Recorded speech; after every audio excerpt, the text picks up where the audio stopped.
everyone. Welcome in. Thanks so much for joining us today for Humanities at Play. My name is Kathleen Kuo, and I am a program manager with Nevada Humanities, which is our state's council partner for the National Endowment for the Humanities. And with this program, especially on Twitch, our goal is to pair gameplay and other interactive activities with thoughtful discussions about the humanities and how they enrich our everyday lives. Very exciting to see a lot of you here today. Thank you so much for joining us. I just want to share a couple quick notes. If you're a first-time Twitch user, welcome in. Really glad that you're here. If you would like to chat with us and ask questions, I encourage you to make a free account if you haven't, just so you can actively participate. But of course, if you don't have an account, you can still watch and tune in, but an account will let you chat and ask questions of me or of our special guest today. Also, if you aren't following us here on Twitch, we always appreciate when people click the follow button just so you get our notifications whenever we go live. Finally, if you are a new user of Twitch, we have a very fun feature called a chat command, which is an exclamation point followed by a keyword. We have a list of commands that you're welcome to try out in chat. You might see a few already, but they're also listed in the About section on our Twitch if you want to give those a try while we're here in stream today. So today I am joined, hello Cass, by the wonderful Kassandra Andicoechea, who is a historian, artist, and a content creator based in Nevada. Currently, she serves as a public initiative specialist at the Nevada Arts Council, where she shares the captivating stories of artists, cultural bearers, and the council. She holds a Master of Arts in History from the University of Nevada, Reno, and she also has her Bachelor of Arts in American History from the University of Nevada, Las Vegas. So she's had the pleasure of living both in Las Vegas and in Reno.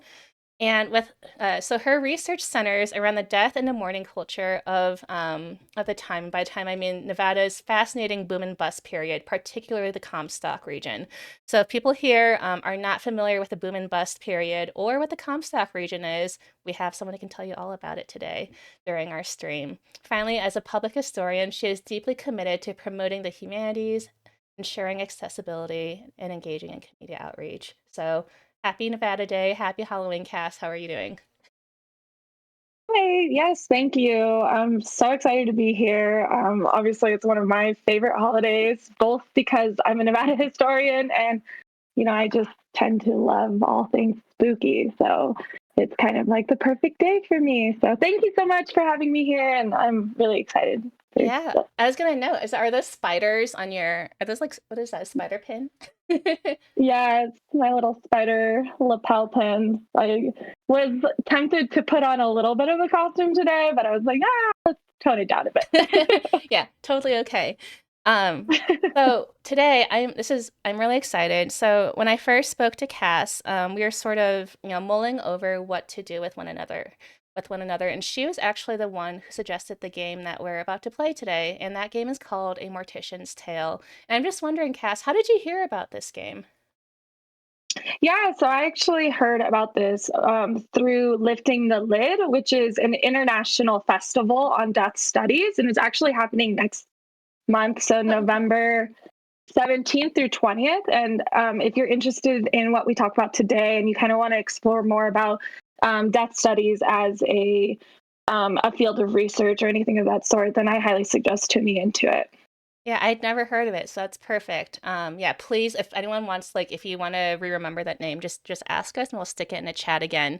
So I was reading a little bit about Mortician's Tales. I'm just going to read a little bit about it. It's a story-driven, death-positive video game that was developed by Laundry Bear Games, who is based in Canada, and it was released in October this month, 2017, so 6 years ago this month.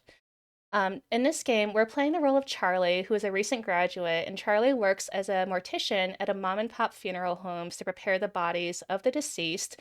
And Charlie also goes to attend their funerals and listen to their loved ones. So we'll be doing that over the course of the game today. Almost every story and email anecdote we encounter in this game is actually based on real life experiences of the game's creators, which I thought was very cool. I have not played this entire game from beginning to end.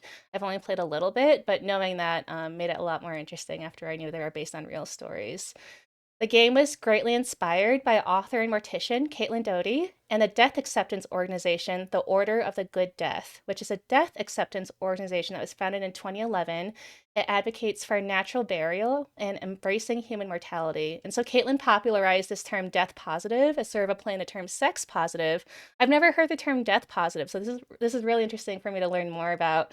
And so the death positive movement is a social and a philosophical movement that encourages people to speak openly about death, dying, and corpses in order to help decrease our anxiety that surrounds death, encourage more diversity and end of life care options to the public, and more. So all these really, really cool things. So again, Cass and I are going to play the entirety of this game today. We'll take a 5-minute break because I think it's important, when you're sitting at a computer all day, you should like eventually get up and, stand up and stretch if you can or stay hydrated. So we'll take a 5-minute break after we finish. And then we'll just reconvene for a conversation about the game, about her research interests, about her work at the Nevada Arts Council, and just wherever else our chat takes us. There's a couple content warnings I want to share before we get started. So again, due to the nature of this game that we're about to play today, there might be some subjects that people might find potentially upsetting. So there is going to be discussion, of course, of death and dying. There's going to be some partial nudity and blood, and there will also be discussion of suicide and transphobia. I think the game creators handle all these difficult topics really well and with respect, and Cass and I will do the same as well as we play through it. But finally, the beauty of Twitch is really in getting to interact with our chat. So please don't be shy about sharing any observations, comments, questions you might have. I'm sure we have some other death studies and folklorists in the chat with us today. So if you have any insights, please feel free to share those. We'd love to hear from you. So please get settled in. Don't forget to hydrate. And yeah, I'm super excited to play this game. Cass, while I pull this game up, can you tell us what Nevada Day is for people who've never heard of it? So I moved to Nevada in 2019, and I had never heard of Nevada Day before that. Yeah, I moved to Nevada in 2002, and I actually from Arizona. I don't recall there ever really being an Arizona Day, and there might be. I'm not aware, but we certainly had Rodeo Week, which was interesting. But Nevada Day is a celebration of the day of October 31st, 1864, the day that the state of Nevada gained statehood and was the 36th state to join the Union. Okay. So it's just our state's celebration of Nevada Day. And as many of you probably know, if you're in school or if you work for any public institution, now it's observed on the Friday prior to Nevada Day. So we observed it on Friday the 27th, and then up in Carson City and potentially across the state, we've had many celebrations and parades. So and yeah, it just happens to be on Halloween this Tuesday. So I'm like, this is like your day, Cass. This is like your worlds combined. Yeah, it's actually quite interesting that it's on Halloween, because it was kind of a rush to gain statehood. As you know, November 8th is generally like election day, and it's when our presidential election generally takes place. And in 1864, that was a vital president election because it was President Abraham Lincoln's re-election campaign. And so that is one of the reasons why we were joined into the Union. And it was kind of a rush. So October 31st is really cutting it close. I know that feel. For that.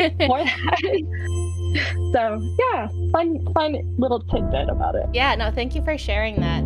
Okay, so again, like any good person, we check our email before we get started or at the beginning of our work day. So we're going to be doing that every work day during this game. And so Cass and I will take turns reading, just because it's full of a lot of really fun facts, and I didn't want anyone to miss out by me skipping through it. So this looks like, okay, so it's tips for good etiquette at a funeral. Okay. This month is all about good etiquette for attending a funeral. I really can't believe we had to write this one out, but since we said we'll answer your most popular questions, here we are, because it's definitely one of the most popular questions. Funerals are a hard time, and we understand that, but here are some quick and easy rules to remember for being respectful at a funeral. Generally, following the guidelines of don't be a jerk should work. Number 1, don't be on your cell phone. We understand you're busy, but this is a time and a place to disengage. If you have to be on your cell phone, don't do so inside the funeral home. Number 2, don't be loud and obnoxious. You can share happy stories, but other people are also grieving and working through their own healing process. Being quiet gives other people space they might need. Number 3, don't get drunk. Everyone can deal with their feelings in their own ways. Just remember to be respectful when with a grieving family and friends. Number 4, happily reminisce. Sometimes remembering happy moments and positive experiences with the deceased can be a productive part of the healing process. Number 5, give condolences. It's not easy knowing what to say to someone, but even a simple "I'm thinking of you" can go a long way. Number 6, dress appropriately. What this looks like will change based on the customs of the deceased and their culture, but always dress in a way that shows respect to the deceased and their grieving family. And finally, number 8, give a gift or send a registration book. This can be flowers or a nice card, but it's a thought that counts here. Sometimes this can be even just cooking dinner for the grieving family. Anything that shows you care and want to help them through this healing process is what matters here. Be kind and be helpful. I think all of this is really interesting. I've actually never been to a funeral, Cass. I'm sure there are people in our chat who have been, but I guess my conception of funerals really mostly comes, I guess, from like TV and like movie shows and reading about them in books. So it's like really interesting playing this game and learning more about what it means to be death positive and like really embracing these conversations. Yeah, and I really love that they've kind of outlined this whole like how-to guide on what to do in this situation, because for a lot of people it can be like a daunting and honestly horrifying experience, because as we've talked about, like death positive, the whole root of that is the anxiety surrounding death.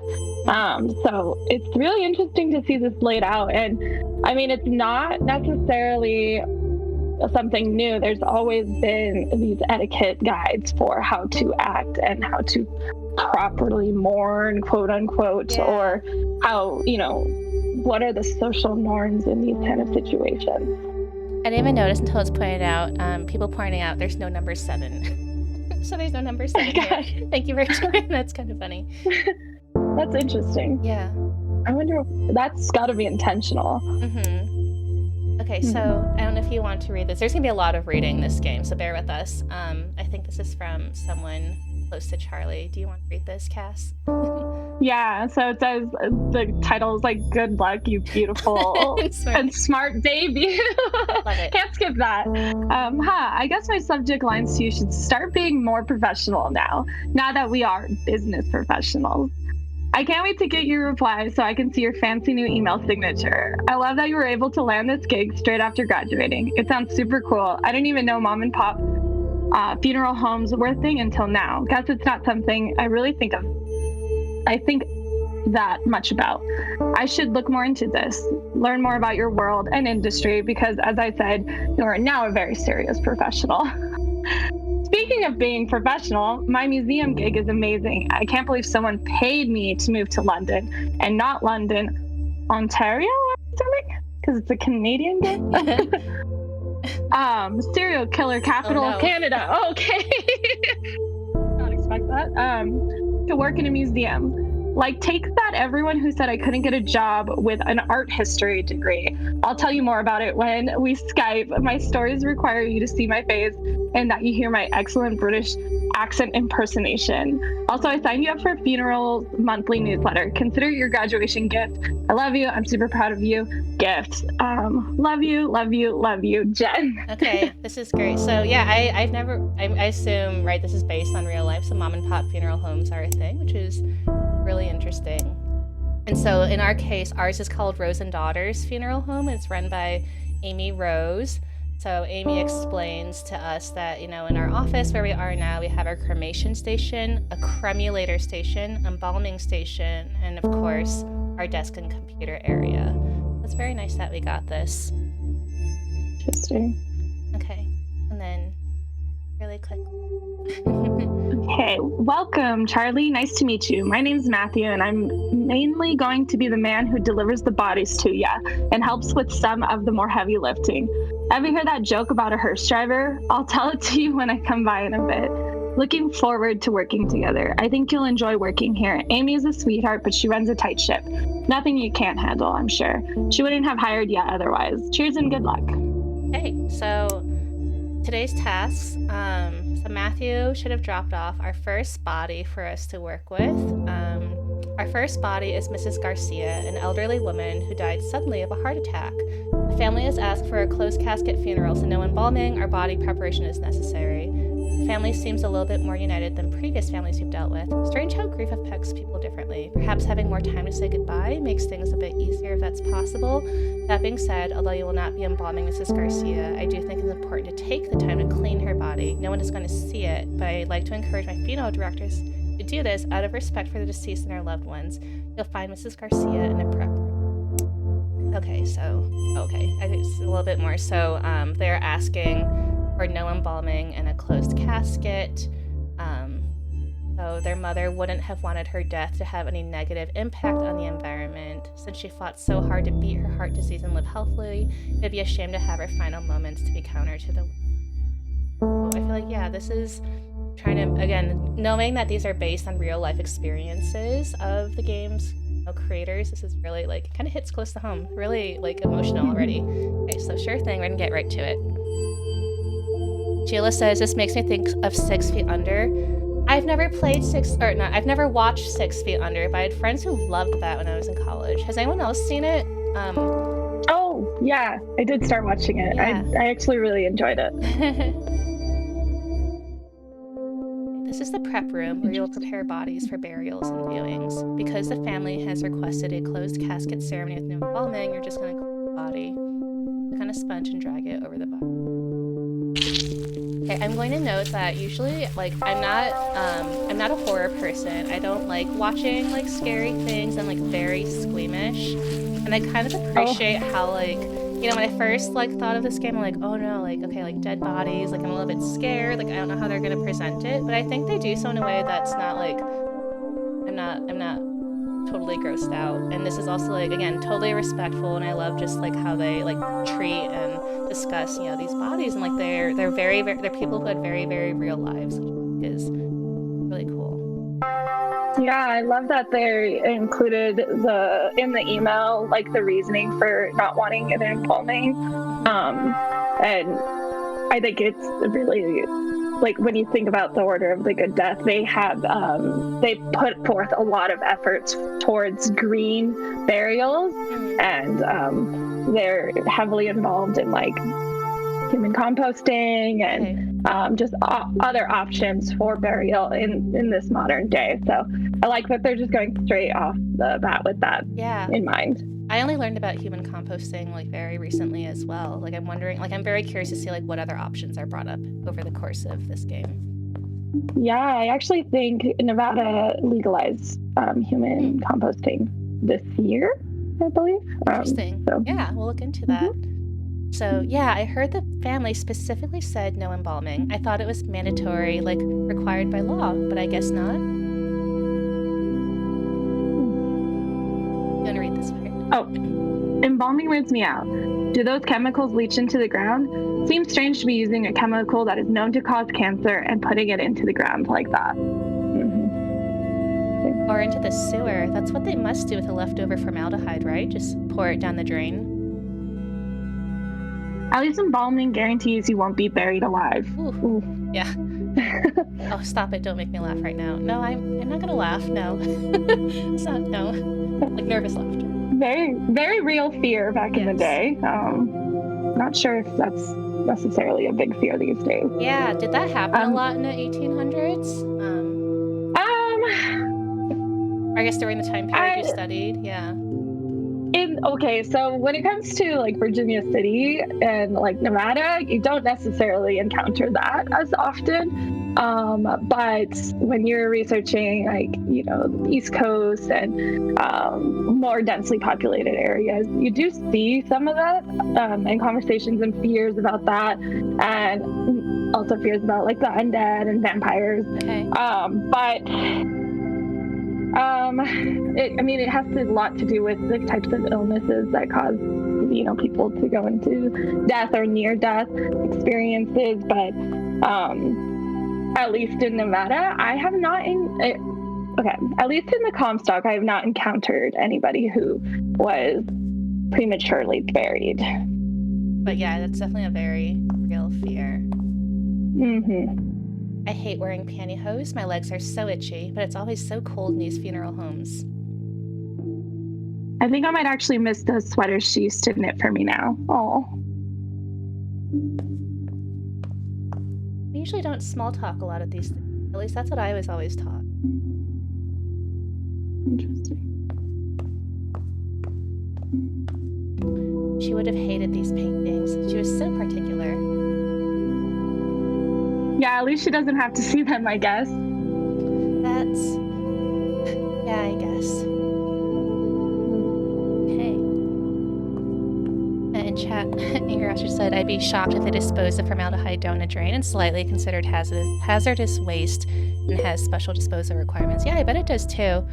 And yeah, Sheila, you say, I think it's interesting how they integrate story or humor into the story. I wonder if that's sort of the whole like death positive movement, because I know, like, you know, even after like learning about it and thinking about the game, I still feel like a little bit of hesitantly, like, is it okay to like, you know, like laugh and be like light and like make jokes? But I think, right, we're just trying to be respectful, and of course everyone's a little bit different. This is a really fascinating game for me. I'm gonna skip down to the Funeral Monthly newsletter, because I think this is super cool, especially for those who might be in class. I feel like the Funerals Monthly newsletter is like based on like real like folklore and fun facts from around the world about death and mourning.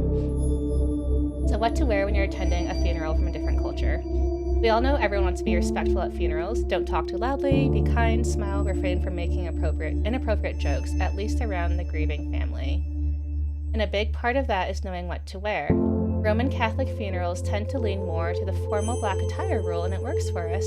Did you know this goes back to the days of the Roman Empire when people would wear black as a symbol for mourning? But black isn't universally the symbol for mourning, though. If you're attending a funeral that's from a culture that's not your own, it's important to understand this. Some colors have different meanings, and despite your best intentions, the wrong choice could mean accidental offense. For example, in Hinduism and in Chinese cultures, white is a typical color for funerals. For Islam, though, it's less about the color you're wearing and more about how modestly you're dressed. Refrain from wearing any elaborate jewelry. Be respectful of your behavior. For Sikh funerals, the color of the clothing isn't as important as is dressing modestly and being able to appropriately sit cross-legged. Actually, being respectful is just the #1 rule for any funeral, no matter what, really. Remember that, and please don't hesitate to ask what is and isn't appropriate to wear. If you're attending to support a friend, family member, or partner, this day is not about you, so be sure to do whatever you can to be as respectful and supportive as possible, even if that means not wearing what you're used to wearing at a funeral, or even if it just means asking how you can appropriately show your respects. In chat, we have a comment. I feel like a lot of the convos I've had at funerals typically involve reminiscing or catching up with others, because many times it's been a while since I've seen others. I can see that, yeah, like a family reunion or get together with people and just in celebration or just memoriam of the person in the past. Thank you for sharing. Yeah. I mean, oftentimes, you know, people wait a long time to get together, and unfortunately, sometimes it's a little too late. But it is interesting to see like the side conversations, because at the end of the day, you know, you are like the funerals I've attended, you're around people you love and you want to reminisce and kind of make jokes. It just all depends on kind of how you're feeling and the type of, I guess, mourning that you tend to express. But I love this like different cultural study on like funerary dress. Within my research for the Comstock, I had the opportunity to read Alf Doughton's journal, who's a newspaper man from the Comstock during this time. And he because the Comstock brought in people internationally, he did write about funerals that he attended, especially like Chinese funerals within the Comstock, and was mostly taken aback by the white and how food plays such a vital role in their mourning process and culture. Yeah, absolutely. I think it's okay if we don't read. I think some of these emails, just skipping through them, I think it's okay if we don't read them out loud. I might get this. I think this is from Matthew from the Rose and Daughters funeral home. That they're just sharing a story, I think, about laughter and just about, I think, you know, when we sort of take time away to laugh at things that are uncomfortable, or when, oh my gosh, that was a near brush with death. Can you tell me more? So I think a lot of people, you know, may or may not know about all of the I think it's interesting you said there was a Chinese, like a funeral for Chinese people, and during that time. And I think there are a lot of railroad workers. Is that part of what it was? Do you think, or is that the Yeah, I context? mean, the Comstock was I believe at the time was the largest location and most populated place outside of China of Chinese migrants in the world during the Comstock boom and bust era. And eventually that would change to be like San Francisco and whatnot. But during this time, there were the railroads, but there were also Chinese mines, and there's actually a Chinese cemetery in the Comstock region. But it wasn't just Chinese workers. There were a lot of like Irish, Italian, people from many All over the Latin world. American countries. Yeah, absolutely.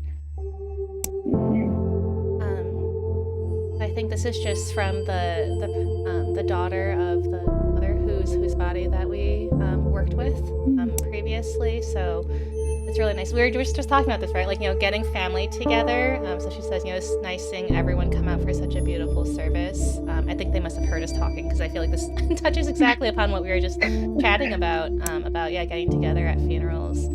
So Amy just wanted to pass this along with us. No. Okay, so our next job. Hi, Charlie. Here are the instructions. You did a remarkable job in the first one. The family is was very happy with you. No small feat, of course. Pleasing a grieving family isn't exactly the most difficult jobs. Your next job is a man named Mr. Duvall, an elderly man who died of old age. Nothing fancy, just a standard funeral with embalming. You can reach out to his daughter, Lizzie Duvall, if you have any questions. She's handling her father's passing as well as can be expected. As always, don't hesitate to ask me any questions. Oh, finally, Charlie, please remember to wear proper embalming gear. Formaldehyde is extremely dangerous. I know I don't need to tell you, but my maternal instincts are hard to ignore. I promise I won't mother you too much. Well, just a little. Ask Matthew, he knows. All right, do you want to read this one? Yeah. Okay, so let me explain this in a bit more detail. I'll call you. Here, let me. Okay, yeah. Okay, there we go. Okay. Here's the original. Can I rant for a second? I'm so tired of hearing strangers, colleagues, anybody cough, male colleagues cough, get on my case for wearing corsets. I wear them under my blazer and over a nice blouse. So it's not like I'm dressing inappropriately, even though dress codes are such sexist BS anyways. And like, I hate how their misogyny gets veiled in faux concern. Jen, I'm just so worried you're damaging your body. You know what corsets do to your livers, right? Corsets don't do anything to your livers. They're definitely not hurting me as much as your condensation is hurting. Condescension, yeah. Condensation. I was like, condensation is hurting my head. I'm out of my sorts right now. I'll send you another email in a little bit when I've cooled off a bit. Yeah. Okay. So, and then this is where really interesting. Do you want me to read this, or do you want to read it? You can go ahead. Okay, so let me explain this in a bit more detail. I love this friend of hers right away. Very, very cool. A colleague and I were discussing a tight lacer's liver specimen we have here at the museum.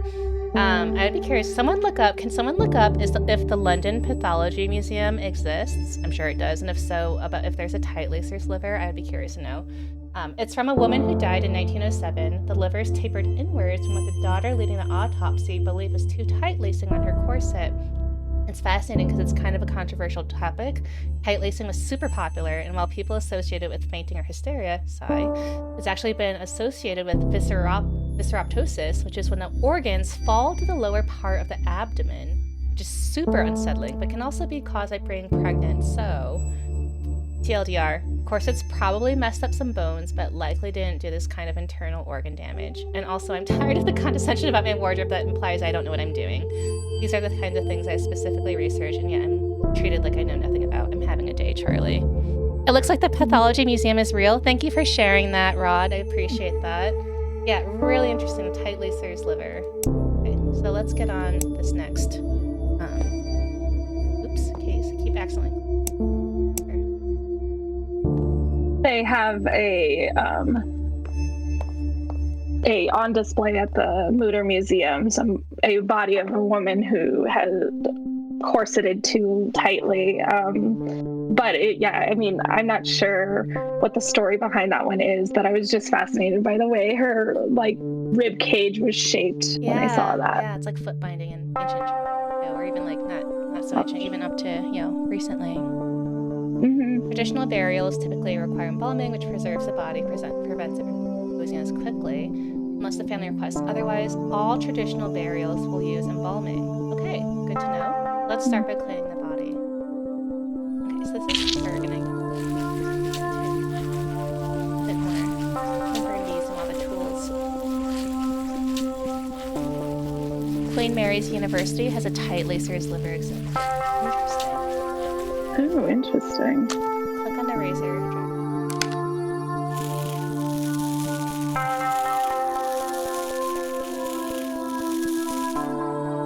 In order to break rigor mortis, you'll have to massage the body. Click and drag over the body to massage it. I think it's really cool, again, that something like this is a video game. I think that I love that indie games, small independent games, you can kind of do just so much now, like, whatever you want to do as long as you care about it. In the subject, you can make a game. Yeah, and I actually took a history of video games at UNLV, but also an English class that revolved around video games. And it was really eye-opening to see how much story and conversation can be told through video games. And it really brought like a new appreciation for it for me as someone who wasn't quite really a gamer, but to use it to have conversations like this is one, it makes it far more accessible, but it's such a powerful storytelling method. Yeah. I know it's a little bit different because I know you're just watching it. Like, I'm the one, of course, just like controlling everything. But there's something about like, I just feel like very attached to what I'm doing right now. Like, this is like very, very real. Even though it's a little bit removed.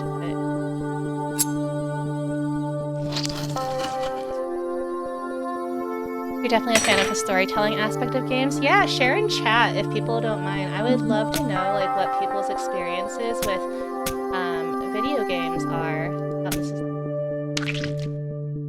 Yeah, I had the opportunity of taking, it was actually mythology within video games, and we had the choice between 3 video games to play as your homework throughout the course of the semester, and then you did readings in relation to that. We had discussions based on it, and it was fascinating. I learned so much I played Witcher 3, and I learned quite a bit. I've never played Witcher or seen the TV series, but it looks super cool. I feel like, it seems like scary. It was scary, and it was fascinating. The TV shows was pretty great. I never finished it, but yeah. Who taught that class? I'm curious. Oh gosh, I could. Dr. Amy. Oh, I'll need to reach out to them. It'd be great to have them on Humanities at Play. They would be fantastic. I can find the name right now. Yeah. You would have loved to have played video games in assignments over. I know, right? Yeah, it's there are a lot of professors, I think more and more, who are incorporating video games into their classrooms. Like I work with one woman at I want to say, is it College of Southern Nevada or Southern? It's either SCN or it's NSU. I don't remember. I always confuse the two of them. But she did a class on video games as literature. Super, super cool. I wish I could have taken that when I was an undergraduate. Yeah, it is Amy Green. Thank you, Dr. Bach.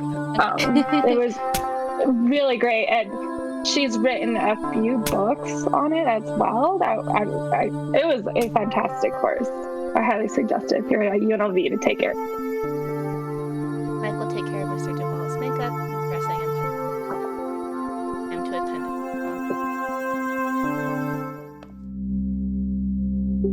Okay, and let me know. I don't know how the music and the sound is to everyone. If it's too loud, if it's too quiet, let me know, and I can adjust.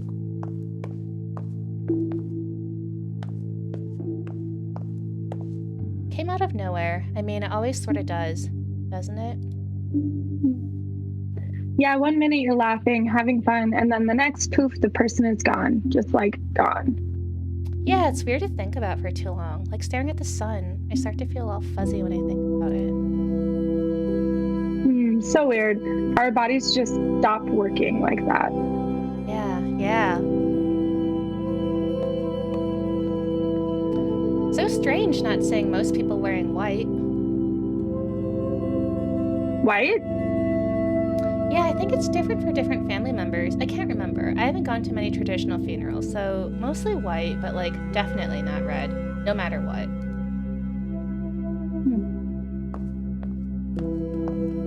He always wanted to take his grandkids to the park, play catch. He loved playing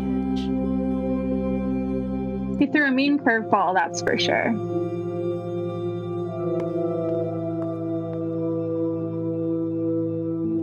I really love how they built an nation.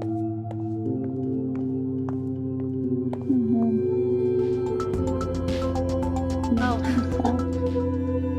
There's just a little boy who's just playing video games in the corner. Okay. Oh. I mean, that's very real. I feel like when you're a certain age, sometimes you don't quite understand yet.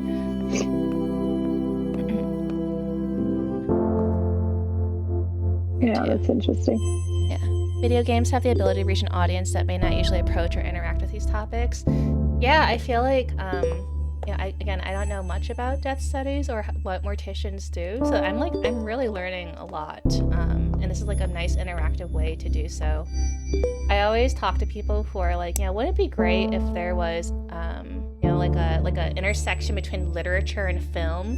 And I'm thinking, it exists. It's video games. Video games are like the perfect, where both come together, where something's animated or where you can have like a more interactive way of telling a story or getting people into it. So yeah, absolutely. And thank you for that note, Silver, about the, I will change the volume in a little bit. Okay, so this Funerals Monthly is about LGBTQ funerals and respect. If you've been a longtime subscriber to our emails or follow us on social media, you've no doubt heard about the misgendering that transgender people are at times subjected to during their funerals. There's been notable situations where trans women have had their wishes overruled by their families and have had their hair cut, are buried under the wrong names, and subjected to the wrong pronouns in their obituary announcement. We care a lot about this because we believe in treating every person with the same level of compassion, respect, and care, and this absolutely extends to pronouns and respecting the deceased wishes as per their lived experiences. The CDC's Funeral Director's Handbook on Death Registration and Fetal Death Reporting offers the fraught directive. Enter male or female based on observation. Do not abbreviate or use other symbols. If sex cannot be determined after verification with medical records, inspection of the body, or other sources, enter unknown. Do not leave this item blank. Leaving it up to observation obviously enters into a world of issues since bodies can be so different, and because of ingrained bias, people can draw incorrect assumptions based on their own inaccurate observations.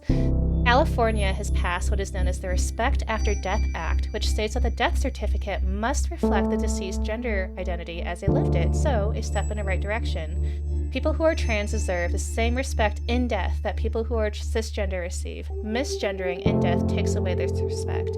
It can also inflict hurt and trauma on spouses and friends that survive the deceased. So, what can we do as funeral directors? Listen to the people who come to your office. In America especially, some marriages may not be recognized as legal depending on the laws around same-sex marriage, but this doesn't mean that you're not dealing with two people who have loved each other in the same way as another couple. Listen, learn, and always be respectful. While you have to work with the next of kin, your duty is also to ensure the deceased receives the utmost respect in their burial. If a funeral is to honor the deceased, then do that. I really love that this is something that they incorporate into the game. Yeah, I mean, it's interesting to see, especially, did you say that this came out in 2016? I think so. I think that's 2016 or 2017. Yeah, so 6 years ago. 2017, that's when this is very on topic and for the time, because 2017, I believe, was when same-sex marriage was legalized nationally in the United States.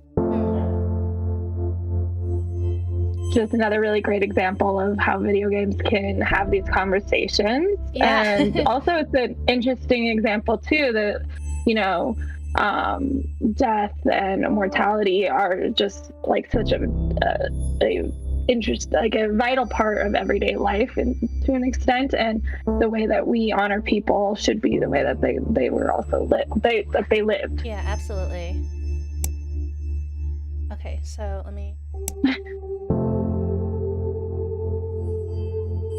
And I think It's like whiplash a little bit. yeah, so I think part of this game is kind of covering what it means to work at like a mom and pop funeral home. So there's kind of this like subplot happening. You know, we're sort of like continuing on. We're at Charlie, but then we're also learning about the difficulties that Amy Rose is feeling.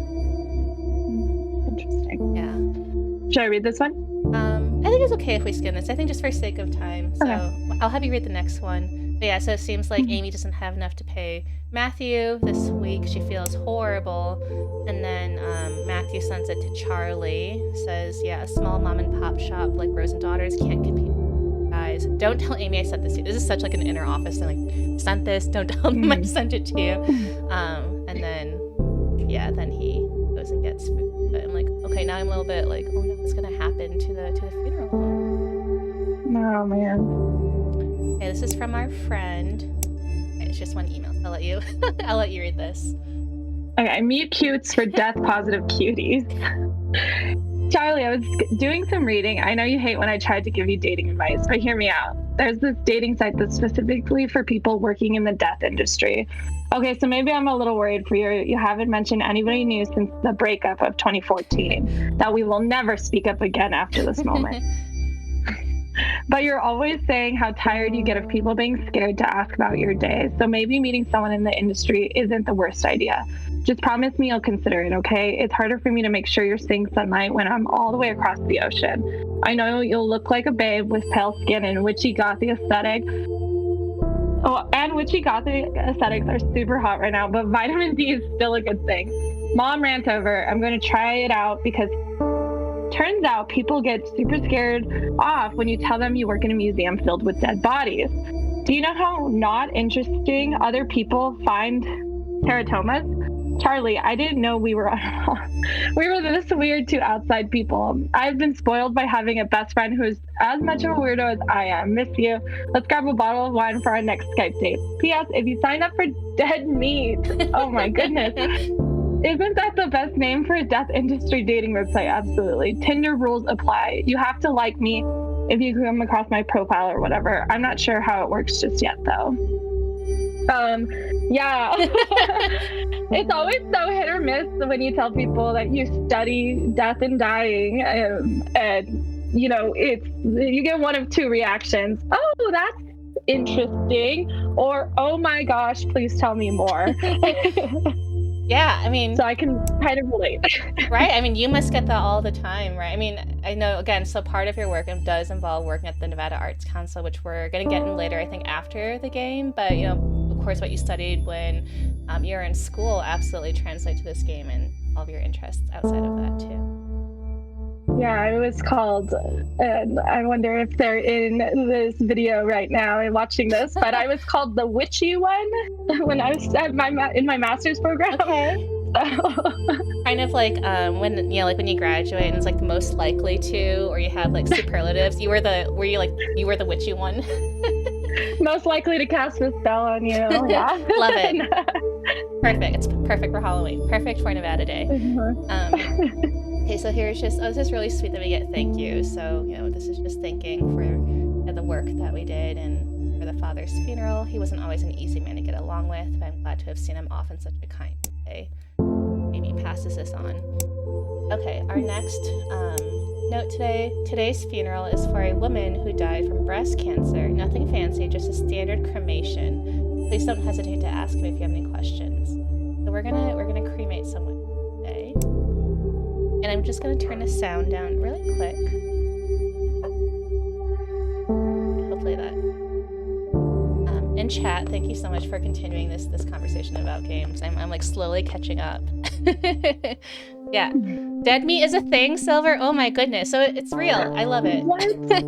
Oh my gosh. And I have not heard of Heavy Rain, the game, but thank you for sharing that. Yeah, if anyone's come across any games that have just like really struck you when it comes to like storytelling or dealing with like difficult topics or topics that aren't like always talked about, feel free to share those in chat. I would love to learn more about games or your experiences playing them.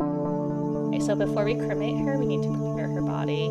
Her family brought clothing and jewelry for her to wear, but it's important to remove these before the cremation process so as not to damage them. Let's start by removing the necklace. Okay, so I'm just gonna note, my father is 70, and he's getting to the age where we're starting to talk about like his will, about what he wants to be done when he passes away. It's been really difficult recently. Like I just, it's a reminder that we're all getting older, and there's like a time when there's like you have to have this discussion with your loved ones about what you want to do or what they want to do when they pass away. So I'm bringing this up because my father said he might want to be cremated, and so this makes me think about I'm learning, I guess, a little bit more about what happens, when someone does this and what happens to their body. Right. And those conversations are always so like jarring in a sense. Like I have family that is in the military, and they're required to have a plan set forth. And having those conversations with your family members who are like in their 20s or 30s or whatever, it can be like, whoa, what is like what? But it's, it's important to have those conversations so you actually know how to honor those that you love. Oh, sorry if you can hear my dog in the background. He's very angry right now. So if you hear a dog barking, that's me. That's my boy. Okay, so contrary to popular belief, cremation doesn't turn bodies into ash so much as bone fragments. I didn't know that. We always get this. I always had the sense that it was like ash and bone fragments. Yeah. I guess that's what I don't know much about cremation, so this is very interesting. Yeah, there's a cremulator. I didn't know that was a thing. Oh, my dog is here. Can't see it. Here. I can drag the bone fragment. Thank you for that follow, Bradman.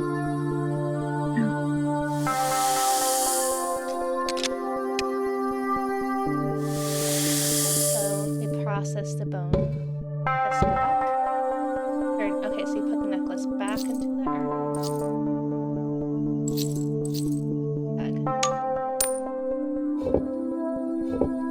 Okay, Amy will take the urn to the funeral parlor and present it alongside some flowers.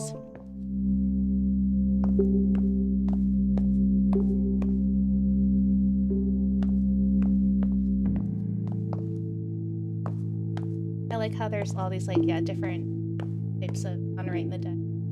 Go through them. This is nice in a weird way. She liked that we were all here talking. She always tried to keep the family together. The food is delicious. I know that's weird, but these crab cakes are perfect. See, food is a very important part. Yeah. Glad she was cremated and not in like an open casket or something. Seeing her like that, I don't know if I could have. At least we got to say goodbye. She would have liked that. She fought really hard. She was proud of herself. She never gave up. Not one. I'll let you take this speech. She would have hated this music. She never wanted her funeral to be sad. She would have wanted us smiling. She said so. Oh gosh, this is gonna make me cry. I think it's okay to cry. We're all okay to cry. Yeah, absolutely. The Light in the Darkness is an indie game developed to be an educational source about the Holocaust. Thank you for sharing that, Radman. Oh, wow. Interesting. I think we'll have to play that on this program if we can. I played, cool. Oh my gosh. This, what is this game? It'll come to mind, but it's a game about what it means to be, refugees, or to, what it's like when war comes to your area. This War of Mine, is that the game? For those of you who know what I'm talking about. But anyway, when the war in Ukraine first started, I think the game's creators were doing a lot of charity events with this, and it's just like really powerful, like replaying that and getting that experience.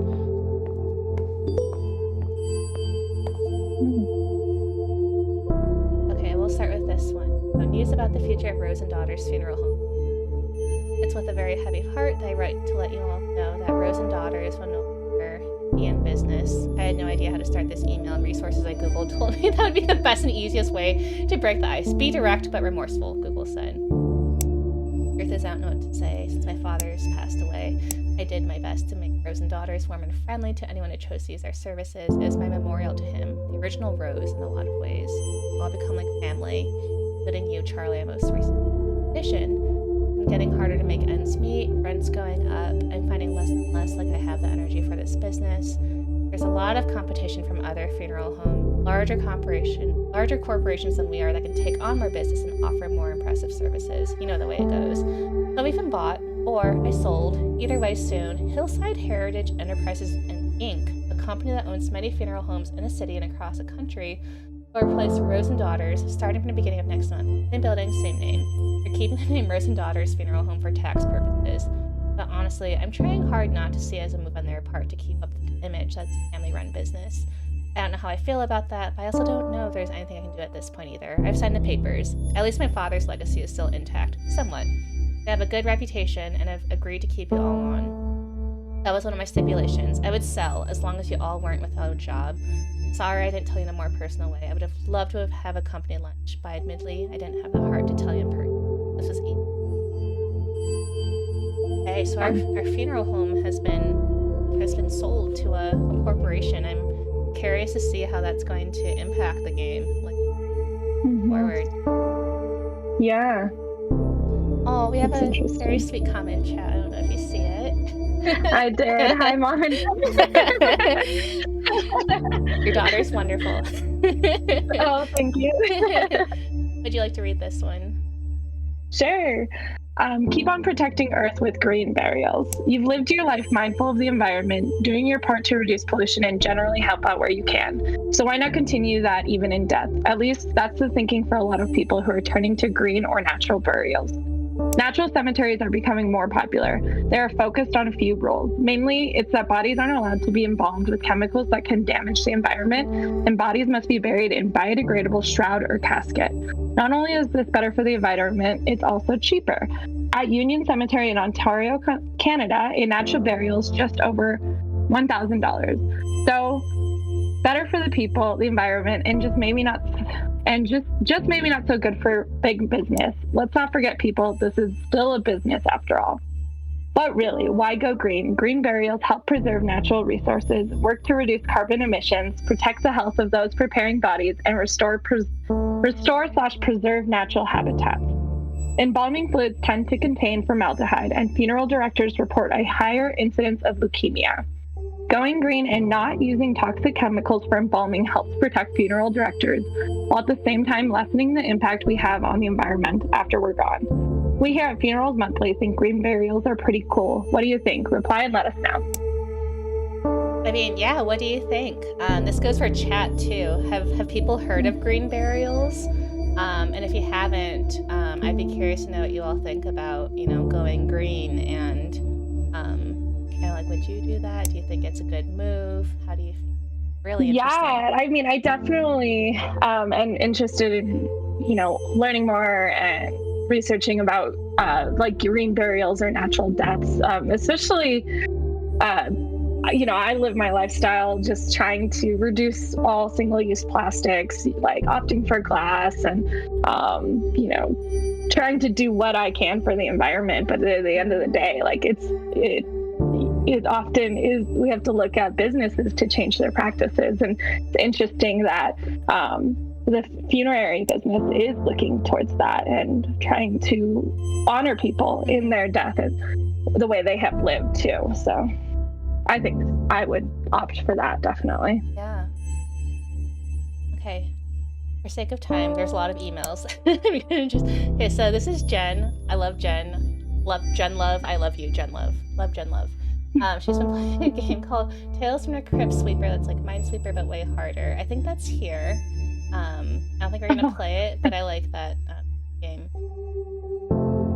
This is from Amy. I'm just gonna scroll down. So this is from someone who was at the previous funeral. That's really interesting. Reached out to a director of the funeral, talk about maybe depression or what to do, like how to process grief and death and loss.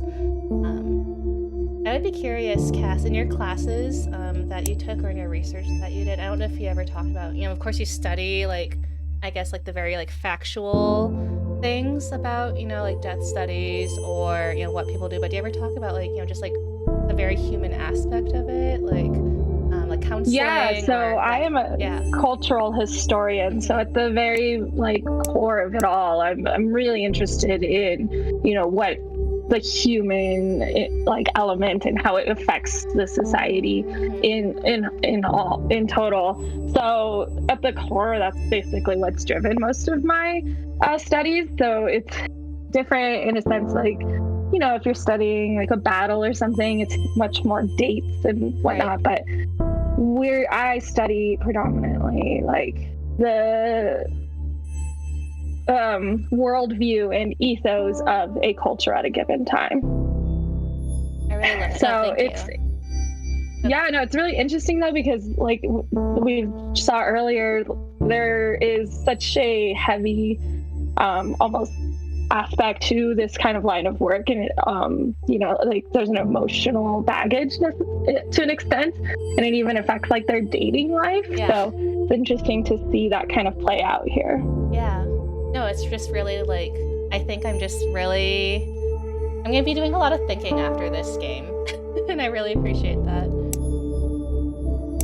Have so it looks like our next person we'll be working with, their daughter says that their father has a pacemaker and we need to remove it. Please see the note below about the pacemaker. They can be tricky. Just really quickly, I'll just see. So we got a lot of emails from Amy. Oh, I feel for Amy. Yeah. Yeah, so just I love that Amy delegates though. yes, yes. Okay, so just some more thank yous. Okay, and then we read this email at the top of the day. After says, I'd be really interested in reading more about grave burials versus cremation. I imagine there's an interesting pro and con for either side. Yeah, I don't know much about, like versus like a grave burial versus cremation. I don't know if that's something you know about, Cass. I mean, I definitely don't know. Well, and they're always changing. There's so many different things, so many different options that are coming about with science and regulations as well. But definitely, I would assume pros and cons, like culturally, like if you are a person who has a belief system where you do need your body in order to kind of find your afterlife, then there's definitely some pros and cons in that aspect. So, yeah. No, I thank you for bringing that up because I do know people who are like, I don't want my body to be cremated because they feel, very strongly about keeping their body intact.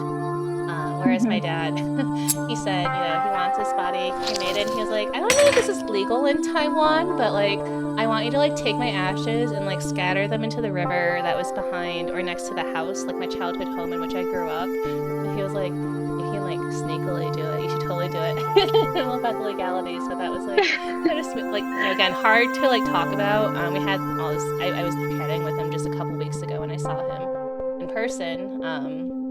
About what he wanted to do. He passed away, and we kind of laughed a little bit. Even Oh gosh, subject. I'm so sorry for your loss. Yeah. So, well, he hasn't passed yet, but when he Oh, I when thought he you did. said when. Oh, sorry. Oh, I No. thought you said he did pass away. No, not yet. Oh, Yeah. I'm So so sorry. no, that's okay. No, so he hasn't passed yet, but we're definitely having these conversations, and so yeah. Mm-hmm. I know. Yeah.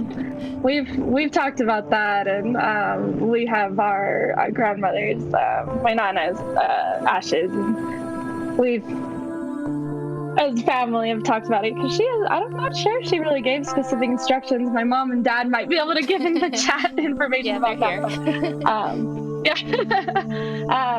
But yeah, it's really interesting, and it's such a cultural thing too. At the end of the day, what you want to do with that, with your remains. There's an artist at one of our fellows, actually, one of our visual arts fellows, who did an entire exhibit based on cremation and what it means to her as a Japanese woman. So if you're interested in that, gosh, I'm blanking on her name, but I'll be able to find it for y'all later.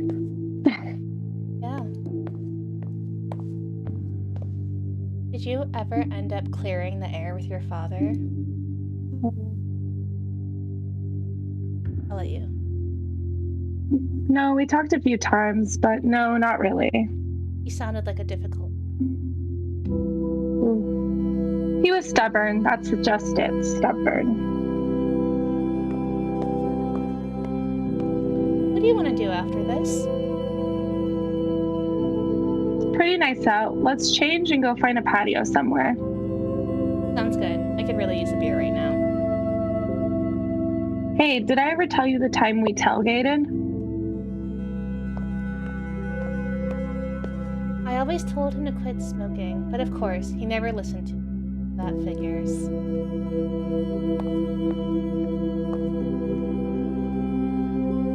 No. Okay, I'll let you. This last I wonder if he ever liked me. He was nice to me, but I don't know. He never seemed like he really cared if I was there or not. Oof. Just, yeah, very like heavy funeral. Okay, so in chat, your Nana wanted her ashes to be spread at different beautiful places that we visited, so that's what we've done. She's all over the place. Oh, that's very sweet. Thank you for sharing that about your Nana. And Ostrich, Of course. I recently lost a grandfather. He had a small VA funeral. It definitely spurred my parents to have a conversation with me and my sister about what they want when they pass. Death in the family definitely brings mortality into your thoughts. Yeah, so it seems like... Yeah, I'm sorry about your... It's difficult. Absolutely. Mm-hmm. Okay. Nora Abdallah, thank you for sharing all this about green burials. I'm just going to read it really quickly for each. Okay, I'm just going to click this so the email doesn't keep blooping at me. Green burials don't usually involve embalming. If it's involved, it's a non-formaldehyde formula. In regard to the gravesite itself, the headstone's quite simple, such as a rock resembling a natural environment compared to an elaborate headstone. The purpose of the rock is to act as a marker to tell others that someone's buried there, so it doesn't necessarily have to include writing. Also, the coffin's made of wood or can be biodegradable. Instead of using steel or metal, the coffin itself is placed underground, but not as deep as 6 feet, maybe around 3 or 4 feet. Very cool. Thank you for looking all that up and sharing it for us. That's really so cool. Interesting. Yeah. Okay, let's go. Funerals Monthly. Is this the real newsletter? I want to subscribe to this now. This is I know. really interesting. Things to avoid saying at a funeral. Okay, listicle. We know figuring out the right thing to say to a grieving friend can be extremely difficult since that's such a personal issue. It's hard to give specific advice. Some things will be more comforting to other people. Fortunately, we can deliver a little bit more solid advice on what to not say to someone who's grieving. So here it is. Funeral Monthly's top 5 things to not say at a funeral. 1. At least they're no longer suffering. Even if this is true, nobody wants to hear this. It's probably not your place to dictate. Who wants to be told that the death of somebody they love is for the best? Like I said, even if it's true, don't be that jerk and just don't say it. Were they saved?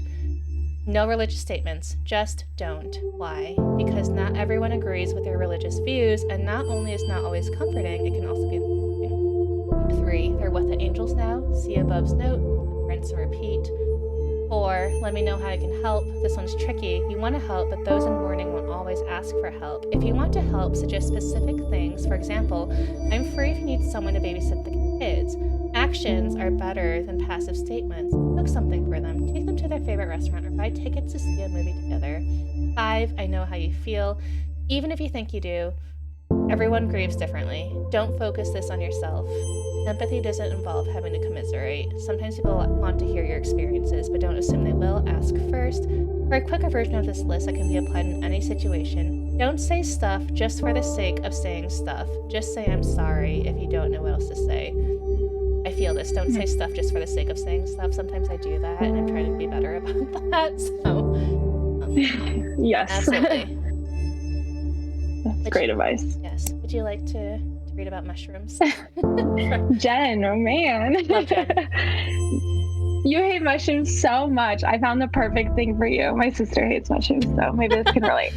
I've been thinking about death. I know, shocker. Look who you've done. Look what you've done to me. I think I want this mushroom soup. No, it's not called that, but I can't remember the name of it, and I'm writing you on my phone, so I don't feel like Googling it right now.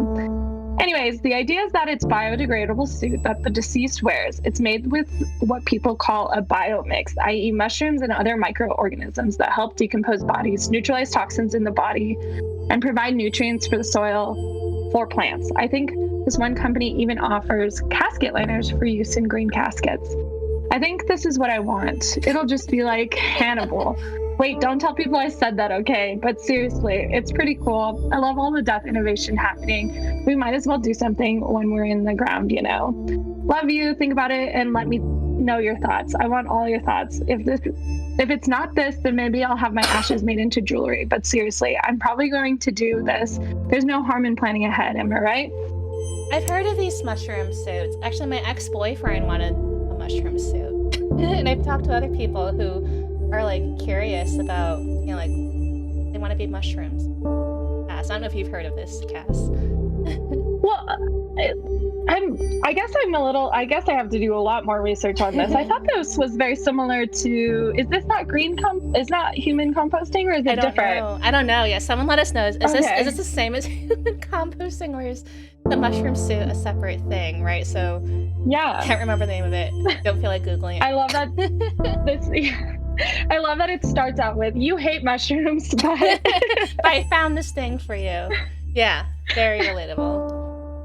I love that they have each other to kind of like nerd out and kind of get into these, I guess what other people would think are weird or morbid conversations about death, and they're kind of casual in a sense about it because it's like part of everyday life for them.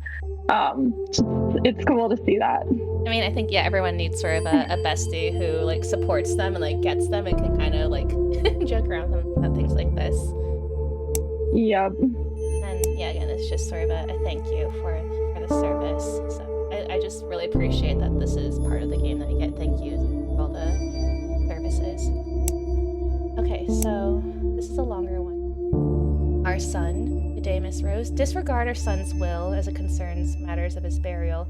He was clearly not thinking right and didn't know what he really wanted. Proceed with an open casket funeral. Ask for payment, we'll bring a check. Says, Charlie, I was hoping you wouldn't have to confront this situation. Rose and Daughters has been asked to prepare the body of a young man. He had a will prepared and asked for cremation, but the family has demanded a traditional burial instead. Fortunately, he didn't make anyone his power of attorney and didn't have any witnesses sign his living will or his advance directive regarding these wishes, so his family is legally in the right to do whatever they want with his body. It's unfortunate, but we have to do as his family wishes. Matthew has graciously offered to take this on if you're uncomfortable with the subject. Instead, we have a second body you can prepare for a funeral we're hosting later in the afternoon. Charlie, is this suicide something you're comfortable dealing with? Let me know if you need me. It's difficult, so we have two options. We can say, yes, I'm comfortable with, I imagine, dealing with this, or no, I'm not comfortable. So, right, we have to disregard the cremation and proceed with the funeral, which is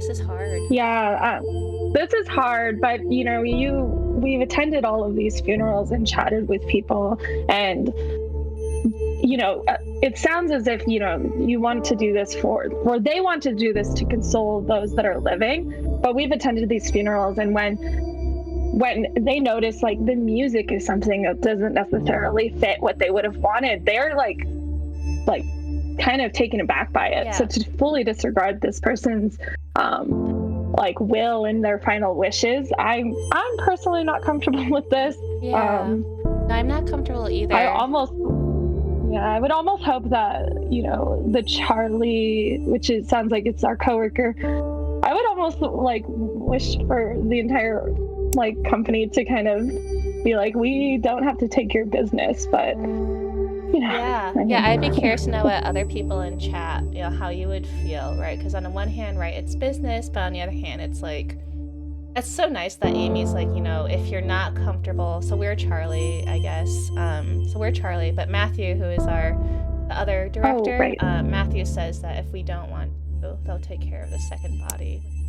Very kind. So I like that the game offers this option and also prepares this scenario, right? Like, you know, there's two ways we can go. So I'd be curious to know, you know, if people want to share in chat, you know, what you think we should do or what you would do. I think both of us are not comfortable.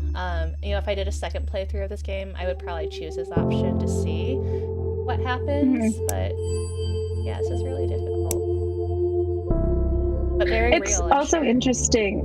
Yeah, it's interesting because I wonder, like, the reality of this situation.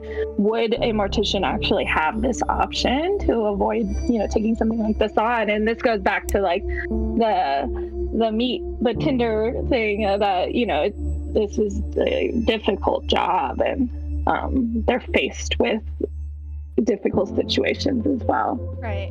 And because they were bought out by that larger corporation, like I wonder if this wasn't like a mom and pop place. Like I feel like maybe when you're smaller, like sometimes you can say like no, I don't want to, but sometimes maybe you need it for your business. So there's a lot of factors going on for sure.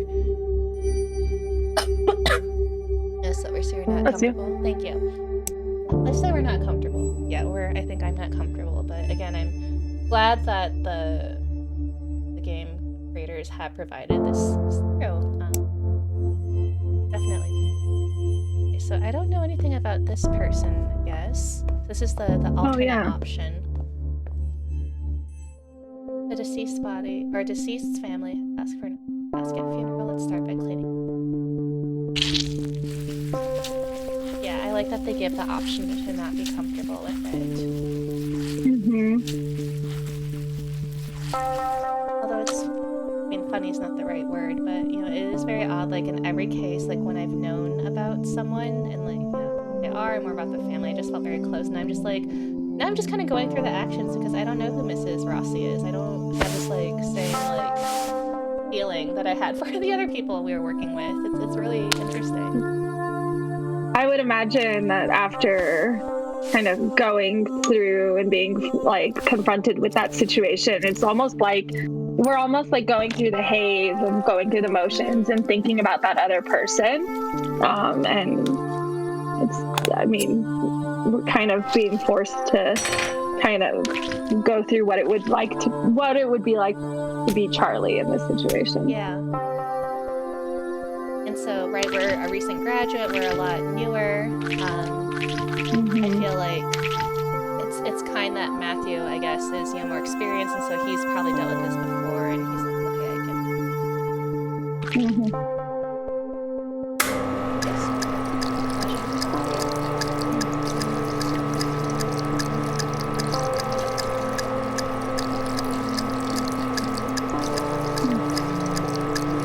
I do feel like this game has made me a little bit more comfortable with, just talking about death. Again, it's still like something, again, as I sort of confront like my dad's like mortality and those conversations that have been like popping up more and more frequently. Like I'm feeling a little bit better about it, but it's still like very difficult.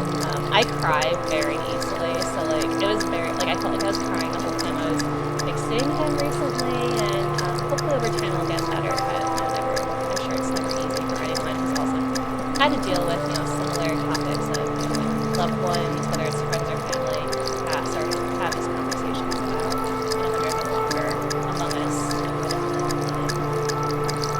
Yeah, and it's definitely like, I'm not sure if it's ever going to necessarily get easier, and especially, sounds like you're a lot like me. Like I'm already tearing up on this whole game, and even when I was researching people I never met and that lived like 100, 200 years prior to me, I was sitting in the museum just crying, reading these letters. So yeah, it's a hard topic, and you're dealing with, what it means to be human at the very core of it all. Absolutely. And also thank you for the follow, Smurf Slayer. Appreciate it. Okay. She's no longer suffering or in pain. Yeah. She's in a better place now. She was too good for this world. Okay, thanks, Aunt Sandy. Okay, so maybe this is sort of the, things not to say at a funeral. Maybe this is like the aunt who's always like, you gotta get out of the conversation. It's just difficult. Yeah. Oh, man. I haven't cried since she died. Not once. How is Anna crying and not me? I'm the one who lost a parent. Quiet sobs. Oh. Where's Maria? She couldn't be here. She didn't want to see her mother's body. I mean, I don't blame her. Anyway, I'm pretty impressed with the food. Did you try the amaretti? Again, food. Mm-hmm. Absolutely. Doesn't look like her at all. Oof.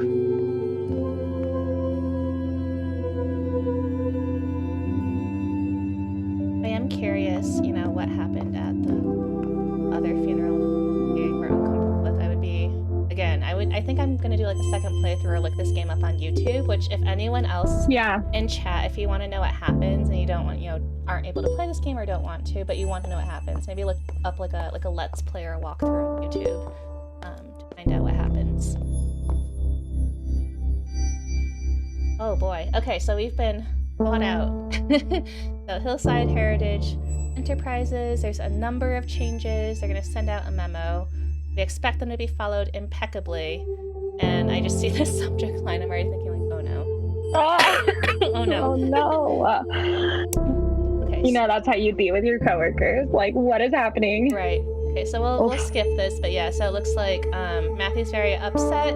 Maybe we'll learn in a little bit, what they said. And then if you're reading this, Hillside Overlord, good. I like Matthew. We haven't met Matthew, but I like him. In chat, I find it interesting to see how some people don't want to attend funerals because they'd rather not see the body, but I know people who have regretted not going and not getting to say goodbye in that way. I can understand that. Mm-hmm. This email notification noise keeps getting me and constantly trying to figure out who is messaging me on what. I know. I totally get that. It's like when a game has like a siren or like knocking on a door, I'm like, where is it coming from? Even though I know it's a game. Oh, yes. Okay, so this is different funeral traditions, funerals monthly. Funeral rites, even in our own culture, may be something many of us may be unfamiliar with. For many people, all they know of funeral traditions are what they've seen in media, like me, I suppose. But, and I think this goes without saying, funeral rites and traditions aren't the same across the board. Different cultures have different protocols for cleaning the body to different aspects of the service itself. Religion provides different paths for dealing with a death, but the goal is almost always the same, offering support, guidance, and ease to the people who are grieving. In Judaism, interment usually begins immediately after someone has passed. Up until burial, the body is never supposed to be alone, so often families will appoint a shomer, a guardian, to remain with the body. Preparations for burial begin as soon as possible in Muslim traditions as well. Local Islamic community organizations are also often involved and help the family make arrangements for the funeral service and burial. But not all practices are strictly religiously focused. In the aughts in South Korea, the amount of graveyard space began to shrink drastically, causing a law to be passed that required families to remove a loved one's body from its burial place after 60 years. Wow.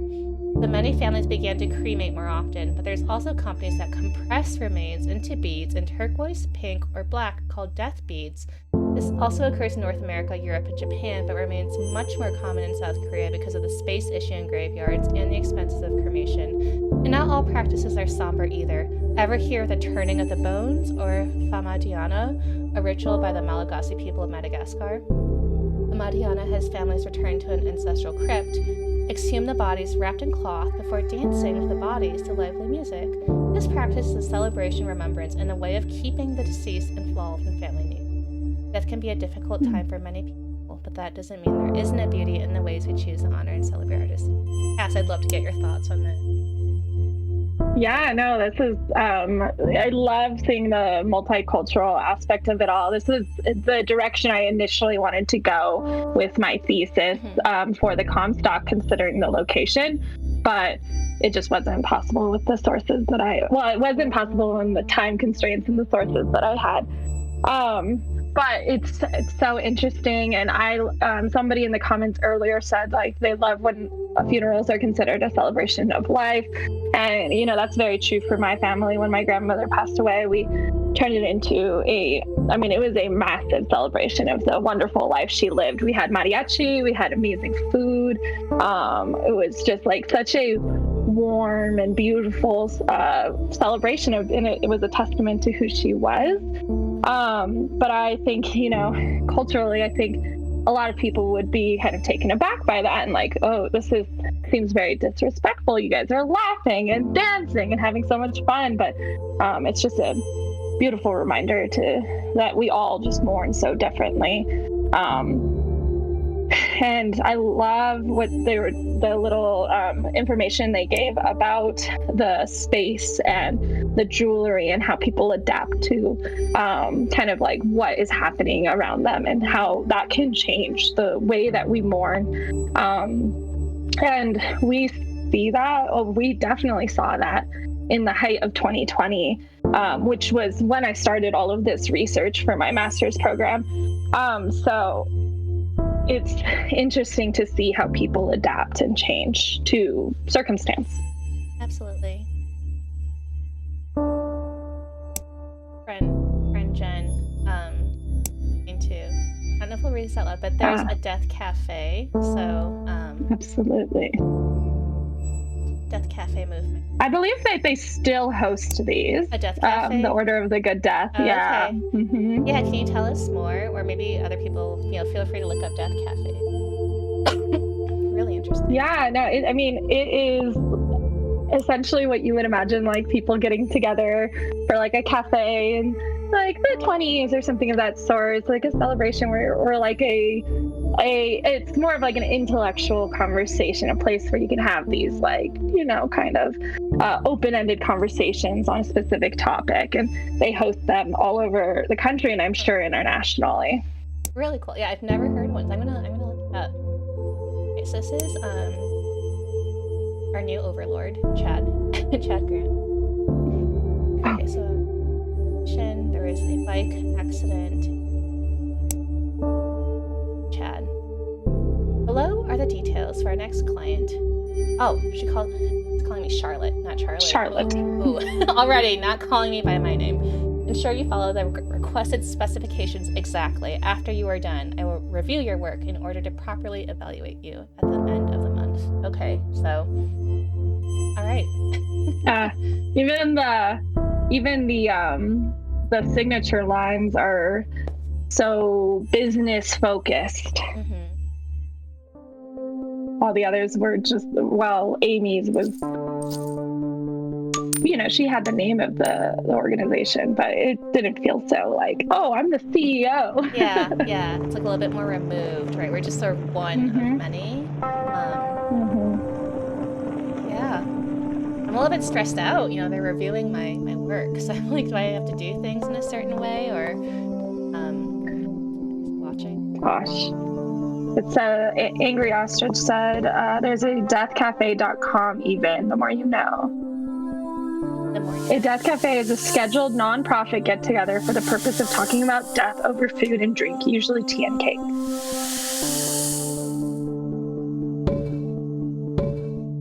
Oh, Matthew even mentioned this isn't 6 feet under in his email about being upset with the changes. Matthew will take Miss Ionesco's urn to the funeral parlor and present it. Okay. Here's our first funeral with the takeover. Different.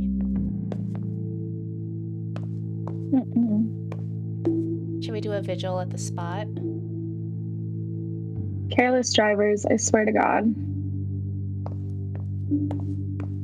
I'm glad I'm here, but wow, I just need a glass of wine. Binge watch something.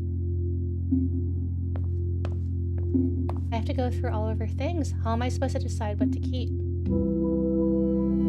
If you need help, I can help. No, thanks. But no, I don't know. It's so intimate. It feels like I should do it myself. It should kill me if others saw the things that we have.